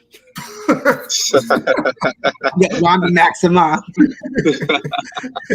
Yeah, but she's bouncing back from good to bad. I mean, need you to pick one. Either you bad or you good. She hasn't made a choice in the last 50 years. She's always going back and forth. So, every time, every comic, every event. But Kyle, I wanted to address something that you just said regarding the continuity in the DC movies. Now I don't know if this is just a rumor or whatever, but they said with Black Adam and the Shazam movie, they wasn't planning on ever having them connect, which I found really stupid because Black Adam was Shazam's arch nemesis. Yeah. So is that just rumor and speculation, or is that actual factual? So I think a lot of what I think eventually they will come together. I don't think. Yeah, I think that statement just out of proportion. Because I think because at the end of Shazam, you had that post credit scene where it's like it's like I don't remember. So refresh my memory because I forgot. So pretty much at the post credit scene, you had the Billy and his family go into the pretty much the Shazam throne room, and you had all these chairs sitting there, but there was one missing chair, and it was like, oh, there's a missing family member, hinting to a Black Adam. I think you have two totally different movies, right? So two totally different movies with Shazam and Black Adam. I think to have one after the other, like just one after the other, it kind of be a little iffy. I think they both need to establish themselves as like separate films, then come together, maybe. So, but I think eventually they will come together in a movie of some sort. So we can only hope. Yeah, I hope so. Well, you had asked what we would like to see the companies do. I would like to see Marvel turn away from the comedy a bit.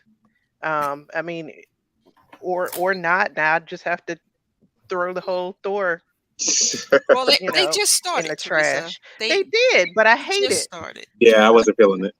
And and I really didn't like that, and I want to like Taika Waititi, but he's gone now. They said don't like those movies.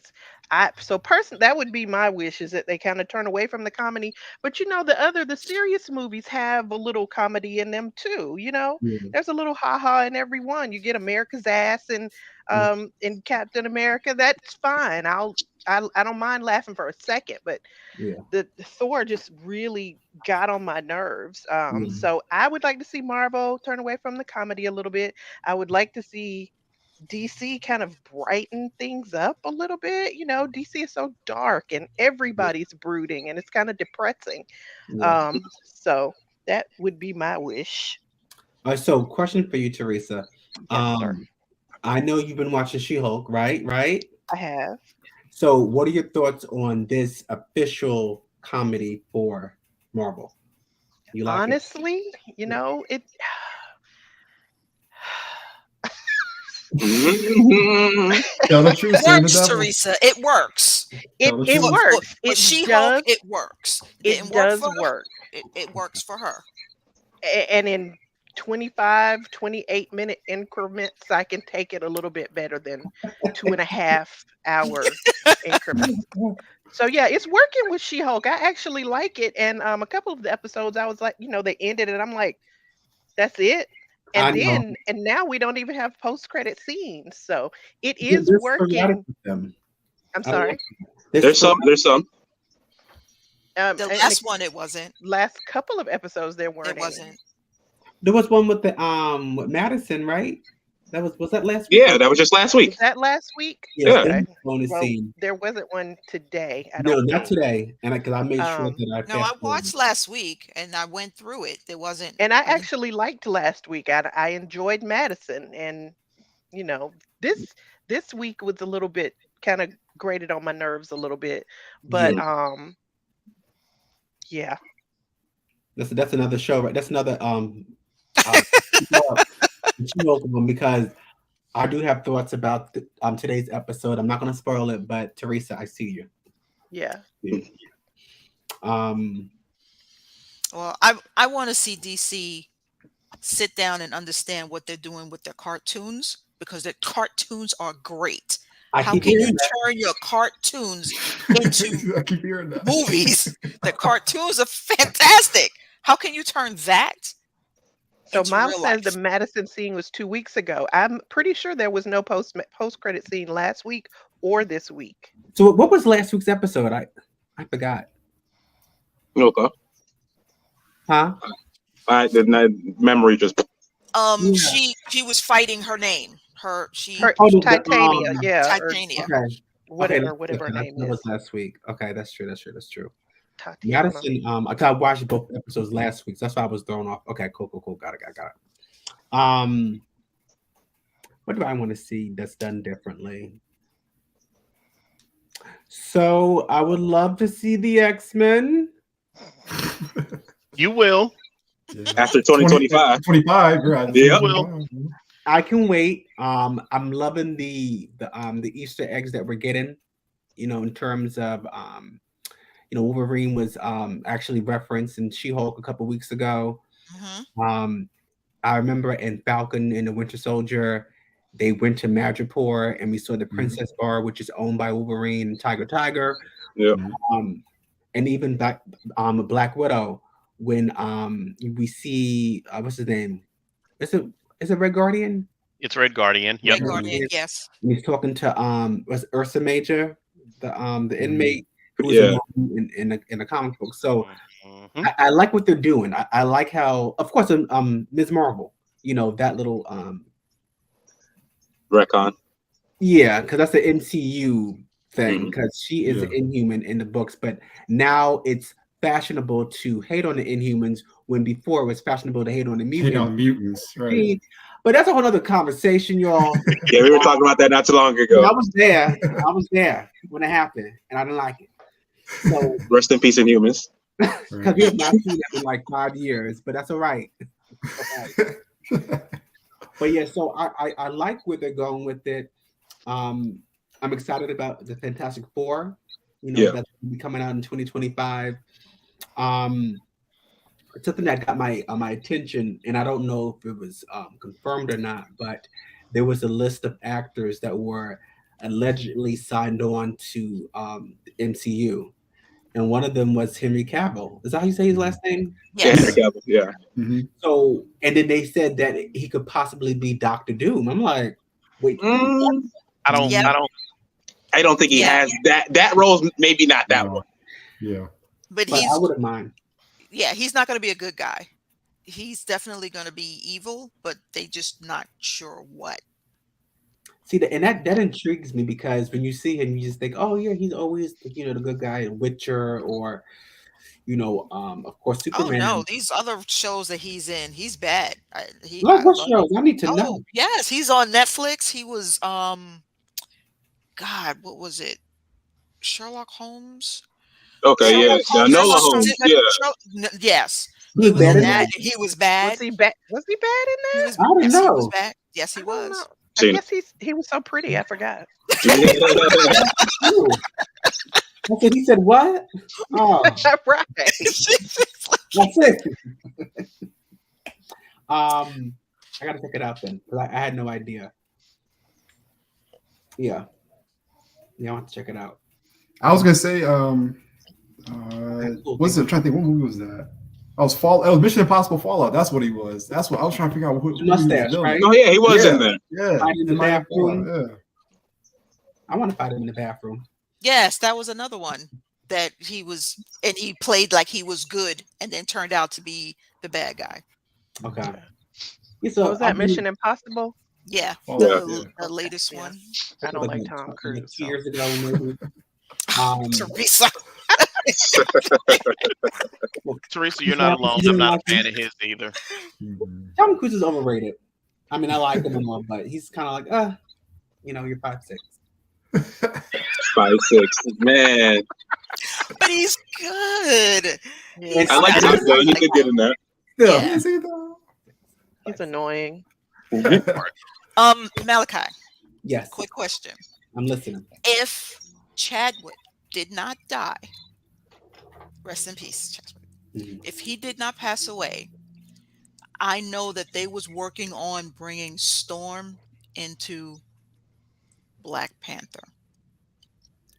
Yeah, that was a big rumor, and it would have been a perfect way to show that. Segue them in. Yeah, and you know what? They may still do it for all we know, but it's highly unlikely. Just recast T'Challa. Cast and do it. T'Challa. I was going to ask about that. How'd you guys feel about the recasting thing? There you go. I think he should. Yeah. I think you should. Yeah. I believe he would want us to. I agree. Absolutely. Well, Recast. I don't agree. I'm on the Why fence. I'm on the fence, admittedly. Yeah. So- So the movie's coming out in 2 months, which is the time went by hella fast.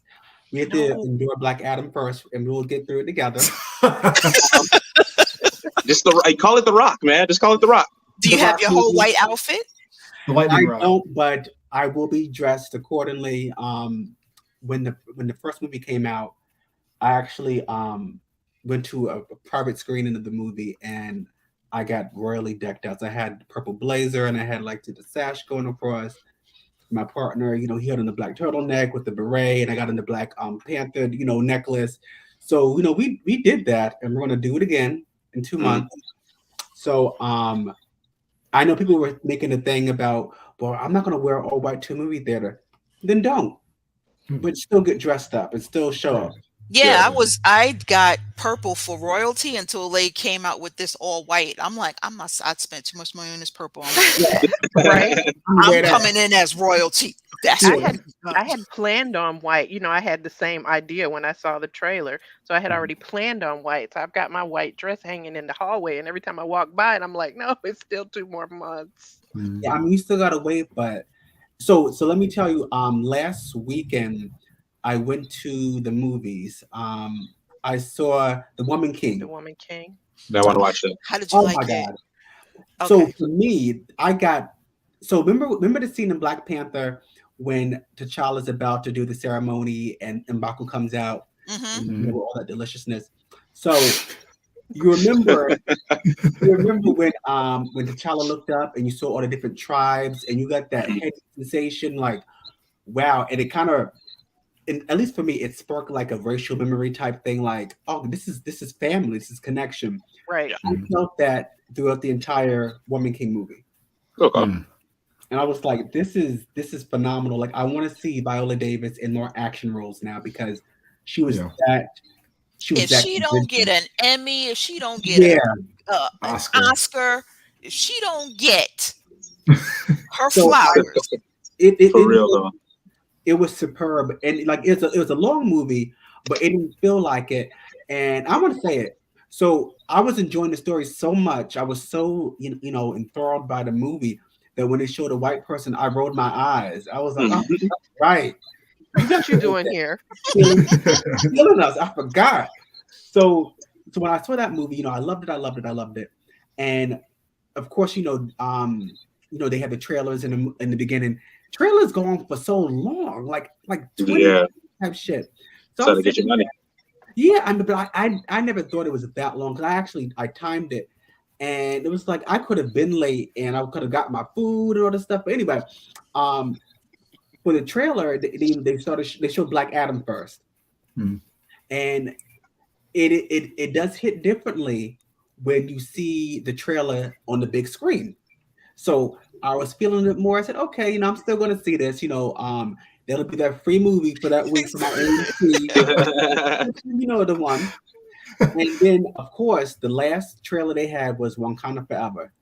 It was like watching it for the first time. That's how that's how breathtaking it was. And you see Namor come out the water in his hoochie daddy shorts. And, you see like the Atlanteans. It was so cool. So yes, I am deeply saddened, and I will forever grieve Chadwick, because he did his role, it definitely redefined the MCU. And him not being in his movie, it's a bitter pill to swallow. But seeing the legacy, seeing what they're going to do in this movie, getting that excitement, seeing Marvel's first official mutant, Namor is the first mutant going back to 1959, comics. So seeing that, and he's a person of color, delicious. I'm here for it. I am so excited for November 11th. I already know that I'm going to see it multiple times. Oh yeah.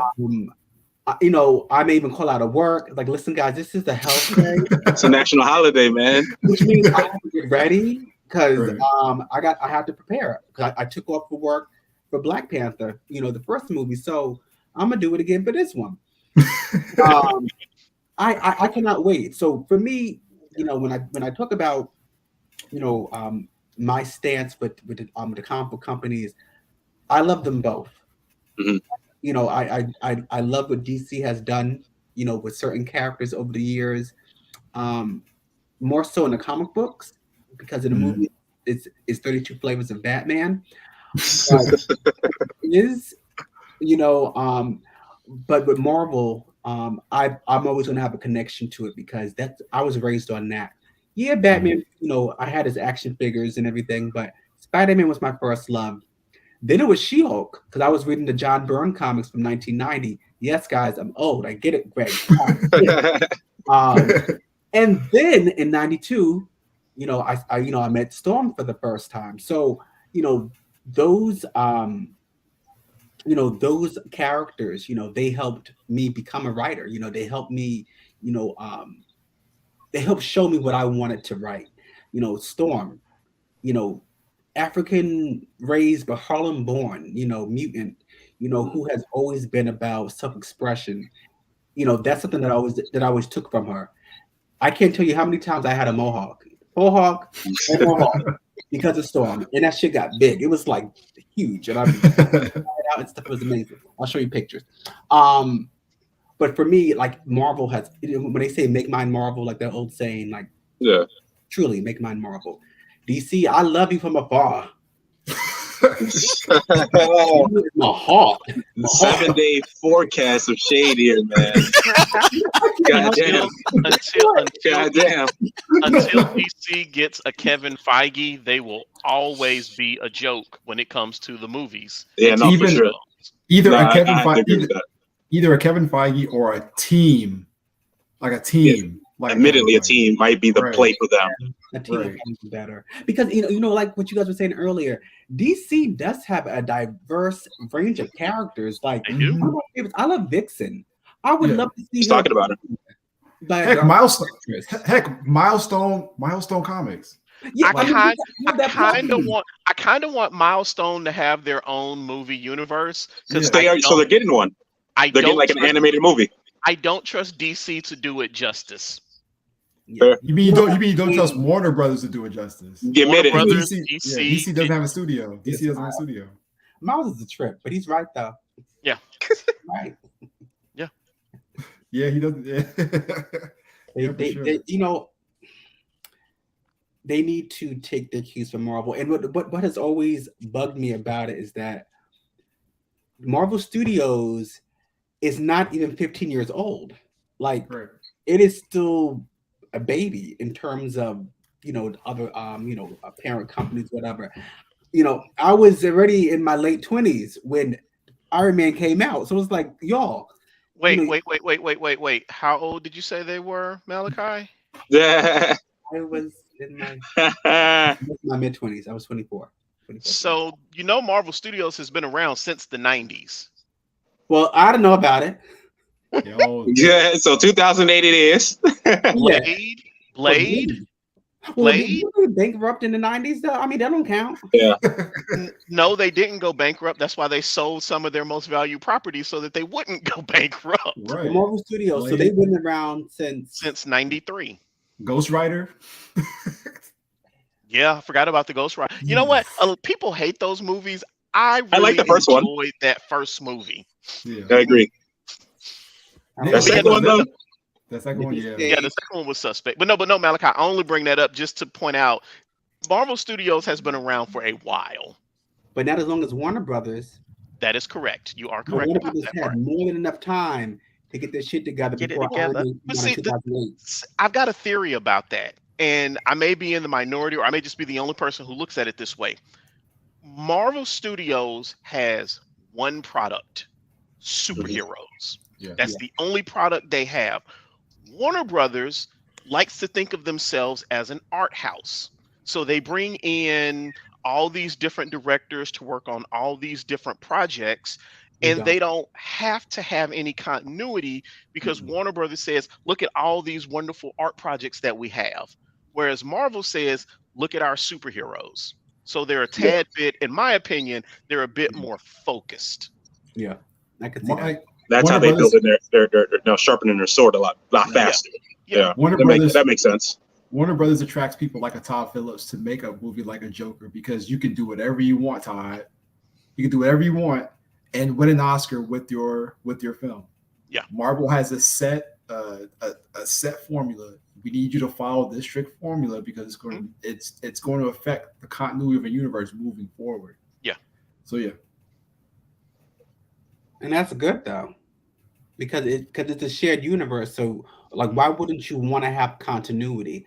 Why wouldn't see? And that's the thing that I loved about comic books. Like, for example, I want to say it was Uncanny X-Men 344 before they went to the Shi'ar space. So you had the X-Men going shopping. So you have Bishop, you have Cannonball, you have Rogue, you have Joseph, the Magneto clone, and you see them. They kind of did the scene with the at Rockefeller Center. You know, people are ice skating. So if you're looking for Easter eggs, you see Punisher is brooding in the corner. I want to see shit like that. You know, I want to be like, oh, I know that character. You know, that Leonardo DiCaprio meme when he's pointing at the TV screen. I'm that guy with a red beanie on. Okay. I want to see, like, you know, characters. You know, Uncanny X-Men in the late 70s. Jean Grey was roommates with Misty Knight. You know, Colleen Wing, she dated Cyclops and Jean died. You know, the X-Men hung out with the Heroes for Hire a lot in the 1980s. Luke Cage hit on Storm and she said, I don't want you, or that nasty afro.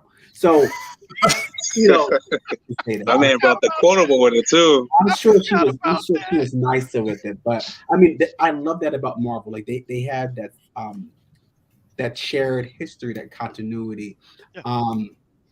Even like for example, when Carol Danvers, you know, she was Ms. Marvel, and when Rogue stole her powers, you know, she hung out with the X-Men for 2 years. And so Rogue came to the X-Men, was like, hey, I need help. I can't control my powers. Xavier's like, I'll take you in. So Carol's like, you know what? Let me, you know, now I have the binary powers. So let me come back home. I've been in space for too long. The X-Men have been my friends for the last 2 years. They have healed me. She comes home. So you see, there's a panel where her flying down. You see the mansion. You see her land, and she goes inside. And the next panel is Rogue punched into orbit because she's like, why is this bitch here? You know, she has powers. So for them to like have that connection, and then for the next bring it full circle.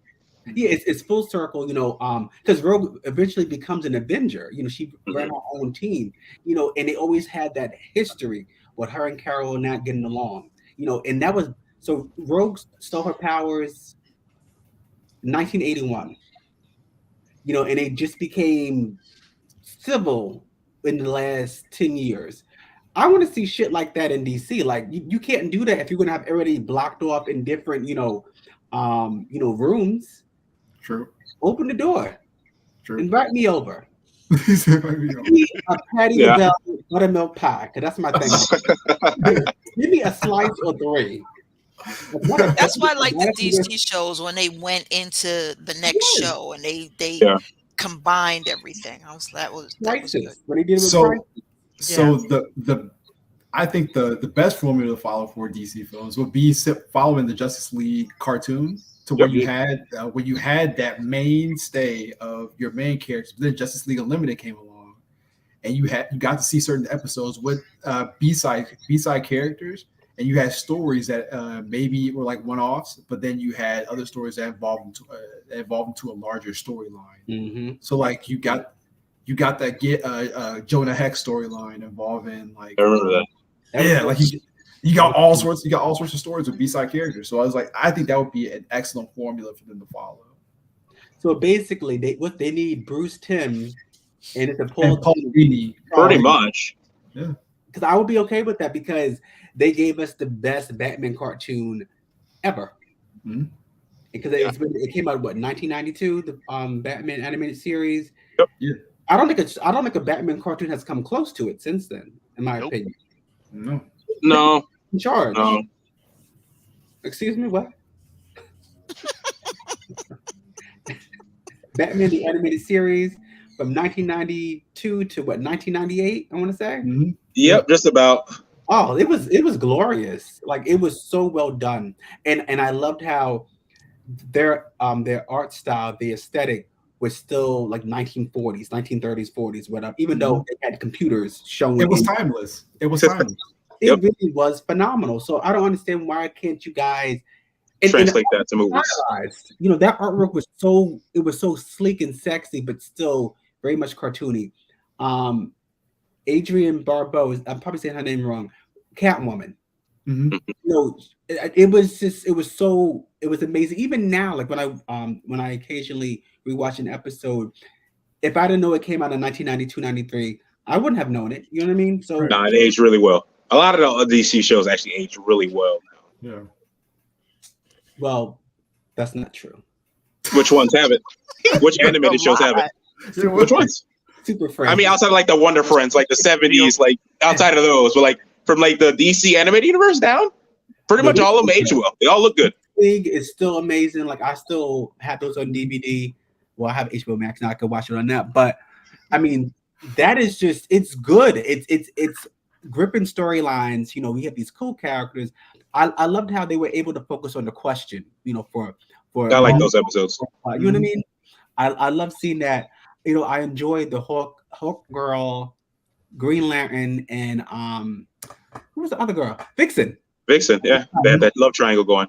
When they did her first appearance in the episode, when you saw her loft and you had that jazz music playing, and she come out wearing her little outfit and a little pixie cut, I'm like, this is delicious. I want to see more.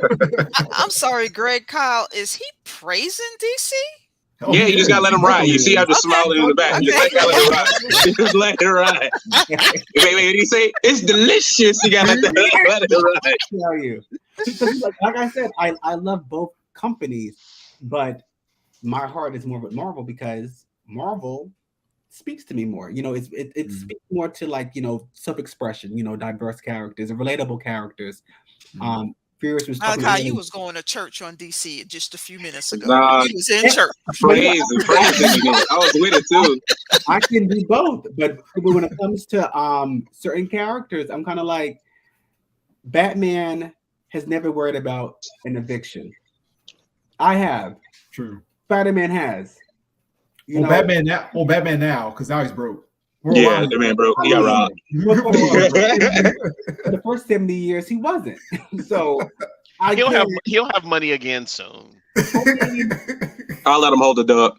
And I love Batman. He was my first character that I loved. But can I relate to this white man who's a billionaire? Sure. Absolutely not. Right, I agree. Who's stealing on the streets and is claustrophobic? Yeah. I can relate to that. So DC, yes, I love you, but I love Marvel more. That's right. The end. Me and Kyle ain't changing. We here. I mean, I'm not gonna hold a bag of tamales. I'm just not gonna do it. by Odin's foot, man. Come on. Oh God.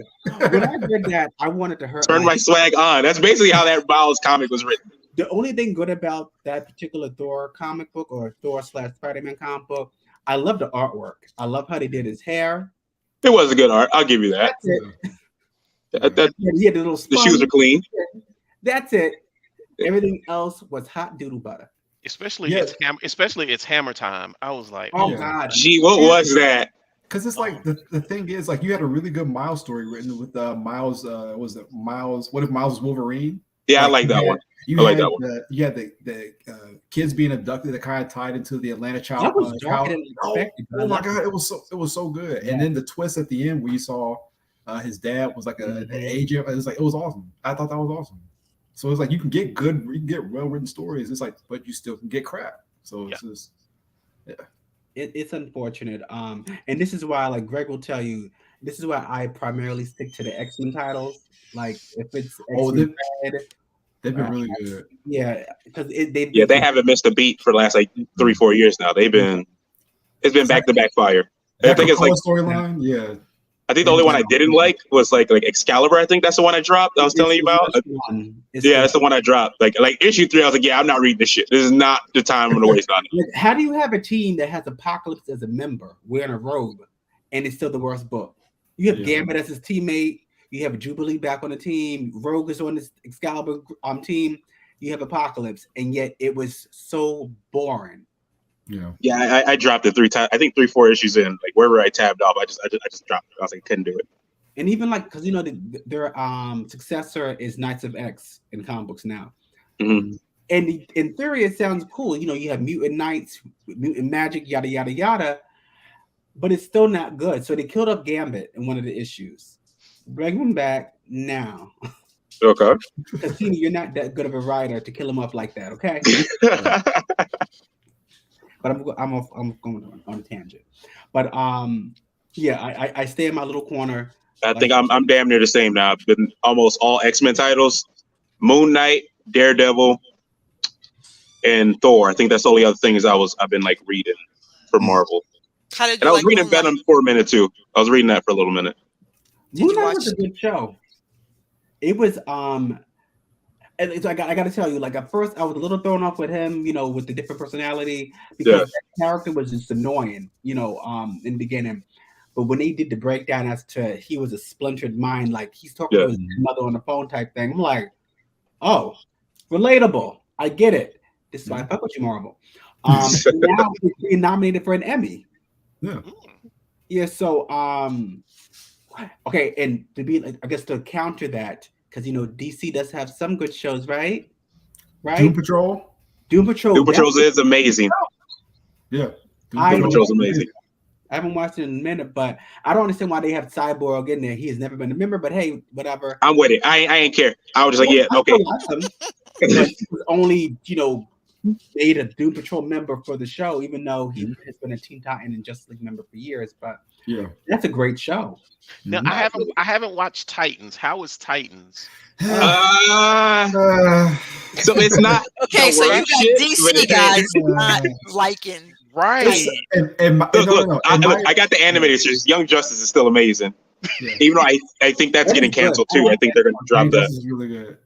But Titans is slow in the beginning. Like that first season's kind of like on off, and then it built like it gets a nice. Decent, like it's a 7, like it's better than all of the CW shows, damn near, but it still ain't a really high tier show. Because in my opinion, you can have the wigs will nerves when you watch Teen Titans. Mm-hmm. When they bring in Rose Wilson, Raven. Yeah, I need someone to push down the stairs like just one time for me. A couple times. She was tripping. No, not only that, because it's like in the first season, you get really good episodes where they harken on like Hawk and Dove. I like that episode. Love those episodes. But then when you get to the CGI, when they get the Trigon, I'm just like, that really takes you out of it because it's like you have really good writing, really like the costumes are on par, but then you get the bad CGI with Trigon. Now I'm just like, in the bad acting from Raven because she is she sucks. And it's all about my girl Starfire, though. Yeah, she's cool. Anna Diop is awesome. Yeah, they were caring too. I gotta admit, it took me a while to warm up to her because I'm expecting a golden skin, alien with big 80s hair, and then I see this girl wearing, the mini skirt and this fur coat, and I'm like, Who is this? Yeah.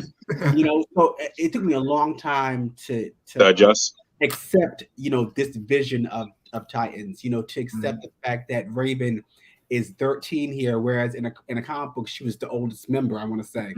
And then when because she was an alien, so of course she was older than everybody else.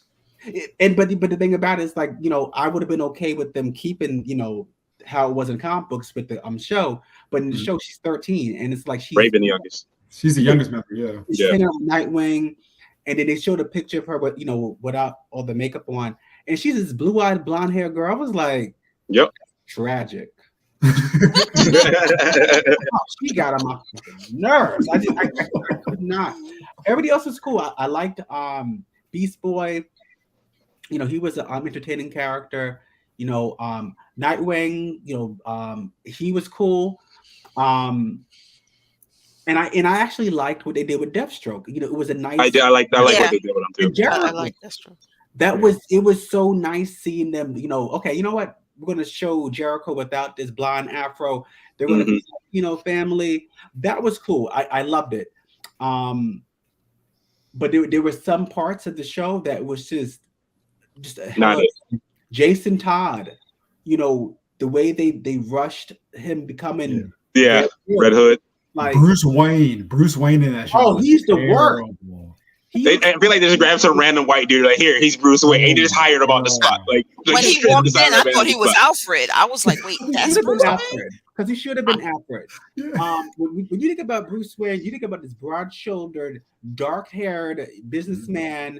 This he got some swag. I don't know what this Bruce was. He's something that's undesirable. All right. Pen Paper was a person. That's the actor they chose for Teen Titans. Hell, even George Clooney was good as Bruce Wayne. I mean, we're just gonna do that.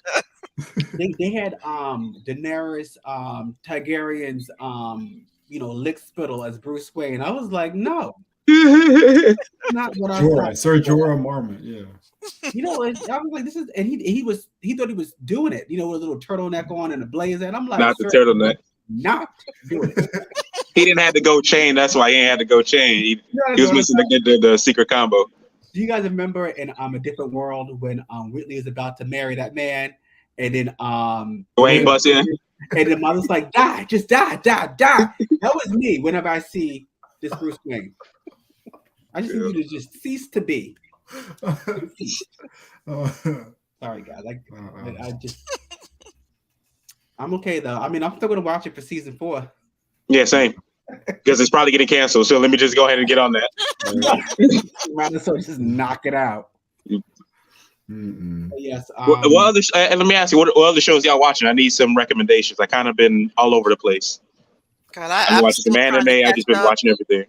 On anything. I haven't watched the other seasons. I only watched the first season of Titans. Okay. I haven't watched the second season of The Boys. I haven't. That's fire. Get on that. Get on. Prioritize that. That's a watch right there. That's required.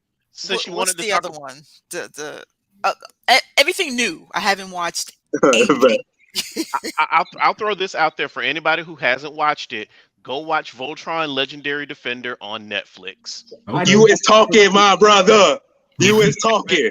If you have not watched that show, you really need to, because they make a couple references to the original Voltron in it with Sven, and I won't say any more to spoil it if you haven't seen it. But if you're just looking for other shows, Voltron Legendary Defender on Netflix, excellent series. Definitely check it out. I agree with Furious, 100%. So a couple of other shows I would recommend. One would be Solar Opposites. Okay. And the other is, what is it? Little Damien. What's that? Is that Little Devil or something like that on Hulu? Yes. Okay. That got recommended to me like the other day, and I was just scroll past it. Yeah, that is I'll pretty keep good. that. Yeah. But back to Voltron, I just want to touch on that. That show is 10 out of 10. One of the best written cartoons I've seen in the last 10 years. Yeah. That show is fire front to back. Front to back. On my list. Even better. That is amazing. Better than Arcane? I haven't finished Arcane yet, so I'm. That's good. That's good. Yes. That's a great show. That's really good. Especially the So me and my girlfriend, we right now we are. Let's see. I know we finished Arcane together. Right now, if you want to see good Taika Waititi written show, Reservation Dogs on FX and Hulu. That's Wait, on my list. That's on my list too. I watched like 2 episodes. I really liked it. Yeah, that's his show. I did not know that. Yeah, Good on him Reservation because Dogs. like Yeah, Thor it 4 is. was just not it. Mm-mm. I agree. But the boys is of course epic and Invincible. I'm excited to see where Invincible goes because like like I've read the entire series. Yes. Knowing what they're going, you guys have no Y'all idea. not ready. Y'all not ready. Let's just hope they get more seasons. So they got a season 2 and 3 confirmed. Yeah, Oh, so did- the voice, oh. 3 is going into production right now. Nice. Why is season 2 now? I mean, the it's been voice a actor year. for Titan. The voice actor for Titan confirmed that season 2 was pretty much a go. So Okay. season 2 is a go as well. So yeah. So Furious, yeah. I And watched then, the first Cobra Kai. What was it, Theresa? I was just gonna say I watched the first episode of Solar Opposites, and that's not my thing. No. Okay. No. All right. The comedy ain't sell you. No. What's that one with Queen Latifah? That movie she just dropped. Yeah. I heard it was trash. What, Ludacris? Really? No, I heard it was no. trash. I definitely say watch it. Okay. I thoroughly enjoy. Now there are some points where the writing kind of falls off a little bit, Okay. but the movie I think is. I tend to not say whether or not something is good or bad because good or bad is subjective. Yeah. My thing I always say is, did I enjoy it or not? Right. Okay. I thoroughly that perspective. enjoyed End of the Road. Queen Latifah and Ludacris and Bo Bridges. That movie, I had a very good time watching that movie. Okay. Okay. What am I watching? So I started rewatching The Americans that used to be on FX. Mm-hmm. What's that about? About the Russian spies posing as Americans in the early 80s. Mm-hmm. It's a phenomenal show. So I'm catching up. Check that. It's very good. Hulu? Yes, it's on Hulu now because it's been Amazon Prime for a long time. So I'm watching that, and I decided, don't laugh, to start watching American Gigolo. With John Bernthal. Yeah, I heard about that show. I might peep that too, though. It's all right. I mean, I'll still watch it because it's him, but Mhm. So I'm watching that. Of course, we're watching She-Hulk, obviously. I want to say, there was another show. I got to finish watching the Umbrella Academy, the latest season. I didn't start that either. That's I did. That's some good shit right there. Once you started singing and doing the, I was like, okay, I'm done. I was it. That was it for me. That was it. I was like, Get past it. I was like, nope, can't do it. That 2-step was too hard, man. I was like, what the hell is this? I'm watching a musical. I was jigging right with him. I was like, oh, this decent. I was in it. I like how they've always been unconventional, so I don't mind it. I just don't want to be excessive with it. Like I don't want every episode to be dancing. It was like, listen, nah, it ain't that. Not West Side Story. Not at all. Nah. But I do have one last question for y'all because I do gotta wrap up. I'm gonna start with you, Kyle. Where can we find you on social media? All right. So of course I always have my hot DC takes on my Facebook page. What you do? Let's see. If you want to hear some mid dad jokes on TikTok, I do tell dad jokes every once in a while. So you can follow me at Kyle_Hillmonger on TikTok. And if you want to see some cool artwork or cool vegan food, I do have an Instagram. So yeah, at the Kyle on Instagram. So yeah. Cool. Theresa, where can we find you? I'm just plain, so everything is I love Theresa, man. everything is under my name. I'm Theresa Kennedy on all platforms. Actually my TikTok is under, but there's nothing on my TikTok, so never mind. Just scroll and tap on there too. I just scroll and tap. I ain't posted a video yet. Right. Yeah, Well, I I mean, do if you want to follow me in anticipation of me doing something earth shattering on TikTok, it's how to be TK But on every other platform, it's just Theresa Kennedy. That's me. Cool. Furious, where can we find you? I am Mr. ATL for life. It's just MR ATL, the number 4 LIFE on all the socials. Okay. And if you follow me on Instagram, the only thing I post are stupid memes and links to articles that make people of certain political affiliations angry. Sounds like my kind of place. And Simone, where can we find you? I am on Magical Me Cosplay because it's Harry Potter. Magical Me. That is all the platforms except for Twitter, which is HP Fanatics. Okay. Cool. Last but not least, Gregory. You guys can find me at Greg Porter on Facebook, Greg Turntwalker on my Instagram and like other social media. Yeah, you guys got to follow my comic page, Rising Eagle Comics. That's Rising Eagle Comics at everything. Support us. We just got into Baltimore Comic Con. We're just like 4 black dads. We kind of need the help. Fund us up a bit. So we buy some comics. We'll take donations. What was it again? Rising Eagle? Rising Eagle Comics. Okay, Eagle is not what I thought you said. What do you think I said? I thought you said Rising Negro Comics. I'm like, Rising. I was like, hey, you know what? That's gonna be like our side gig too. That would have been cooler.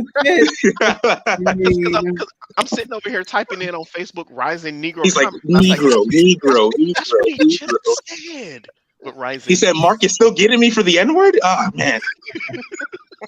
So Greg. But yeah, follow us all up on there. We post a lot.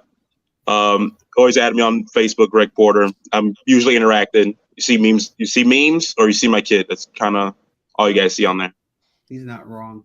So, mostly more information about the Baltimore Con.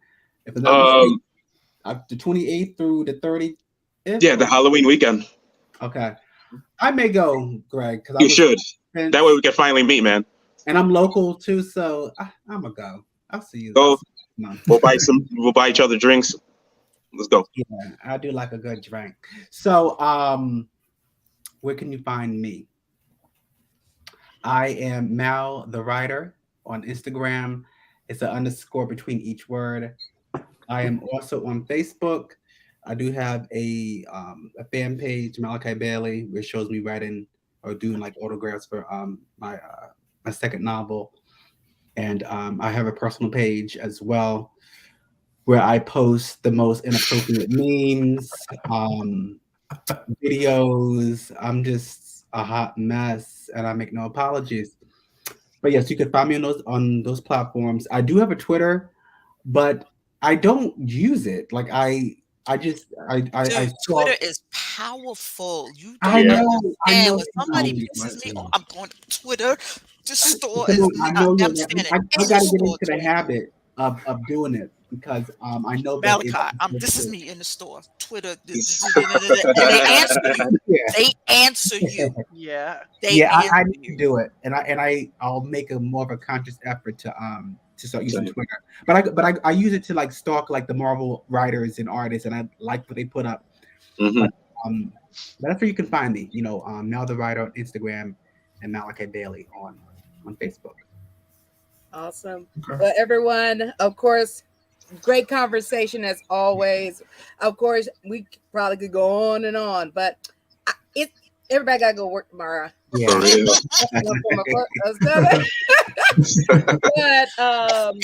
definitely, thank you. My throat hurts. I think I'm gonna use. I can't go in.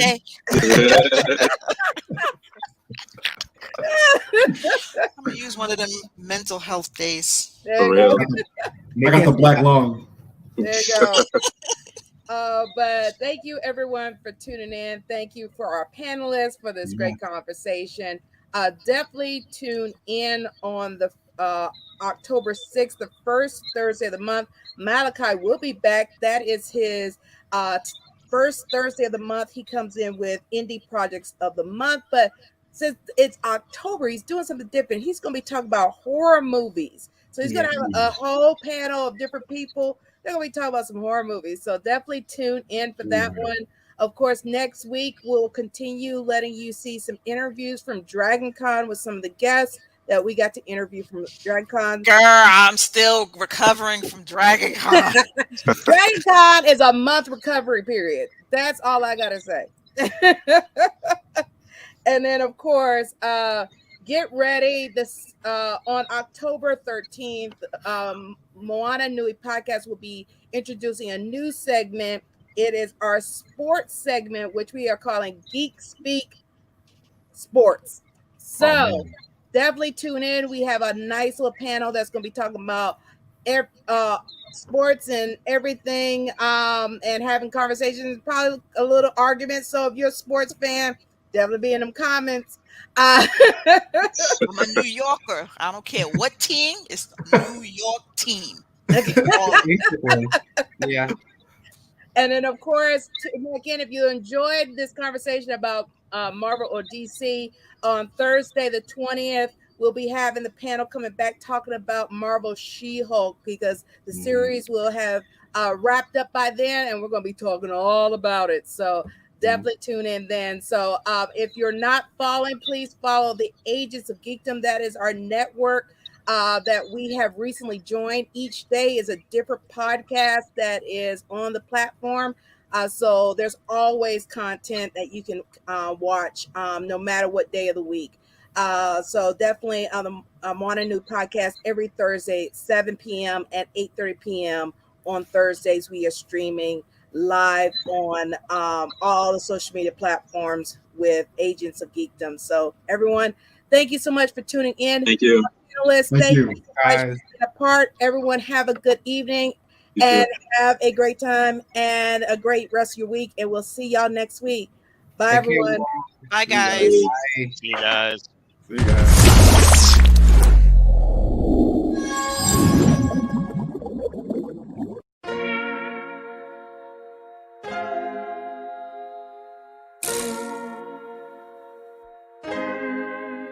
So many stories left to tell, even if we have to ourselves. Can't keep history on the shelf. If we won't tell it, we will. If this the land of the free, was a freedom then, when they annexed Hawaii and called it Cedar Lands, without any type of payment and no signing off. Called themselves the Republic in 1894. 1.2 million acres overtaken from the native Hawaiians. When they resisted, the West retaliated in violence and erasure. The Hawaiian language was banned as part of colonialism's plan to expand, yeah. Stuck between a rock and a hard place. Multiple bombings of Kaho'olawe as a part of their ongoing war with Asia. Used it as a place for target practice. No consent or compensation. Colonizers call for annexation. No work out for all the locals. School will never let you know. So many stories left to tell, even if we have to ourselves. Can't keep history on the shelf. If we won't tell it, we will. Too many stories left to tell, even if we have to ourselves. Can't keep history on the shelf. If we won't tell it, we will. We will. So if you put Hawaii into perspective, well, Black and Asian history is interconnected. Considering the fight with the Pacific, then of course, versus Asia, they was treated as a middleman for war, but didn't let the Western colorism run its course, cause dark skin was a sign of dignity to core. The land was taken in the name of capitalism, when prior to it was an actual kingdom. Clap back at the system. Stuck between a rock and a hard place. Multiple bombings of Kaho'olawe as a part of their ongoing war with Asia. Used it as a place for target practice. No consent or compensation. Colonizers call for annexation. No work out for all the locals. School will never let you know. So many stories left to tell, even if we have to ourselves. Can't keep history on the shelf. If we won't tell it, we will. Too many stories left to tell, even if we have to ourselves. Can't keep history on the shelf. If we won't tell it, we will. So many stories left to tell, even if we have to ourselves. Can't keep history on the shelf. If we won't tell it, we will. Too many stories left to tell, even if we have to ourselves. Can't keep history on the shelf. If we won't tell it, we will. We will.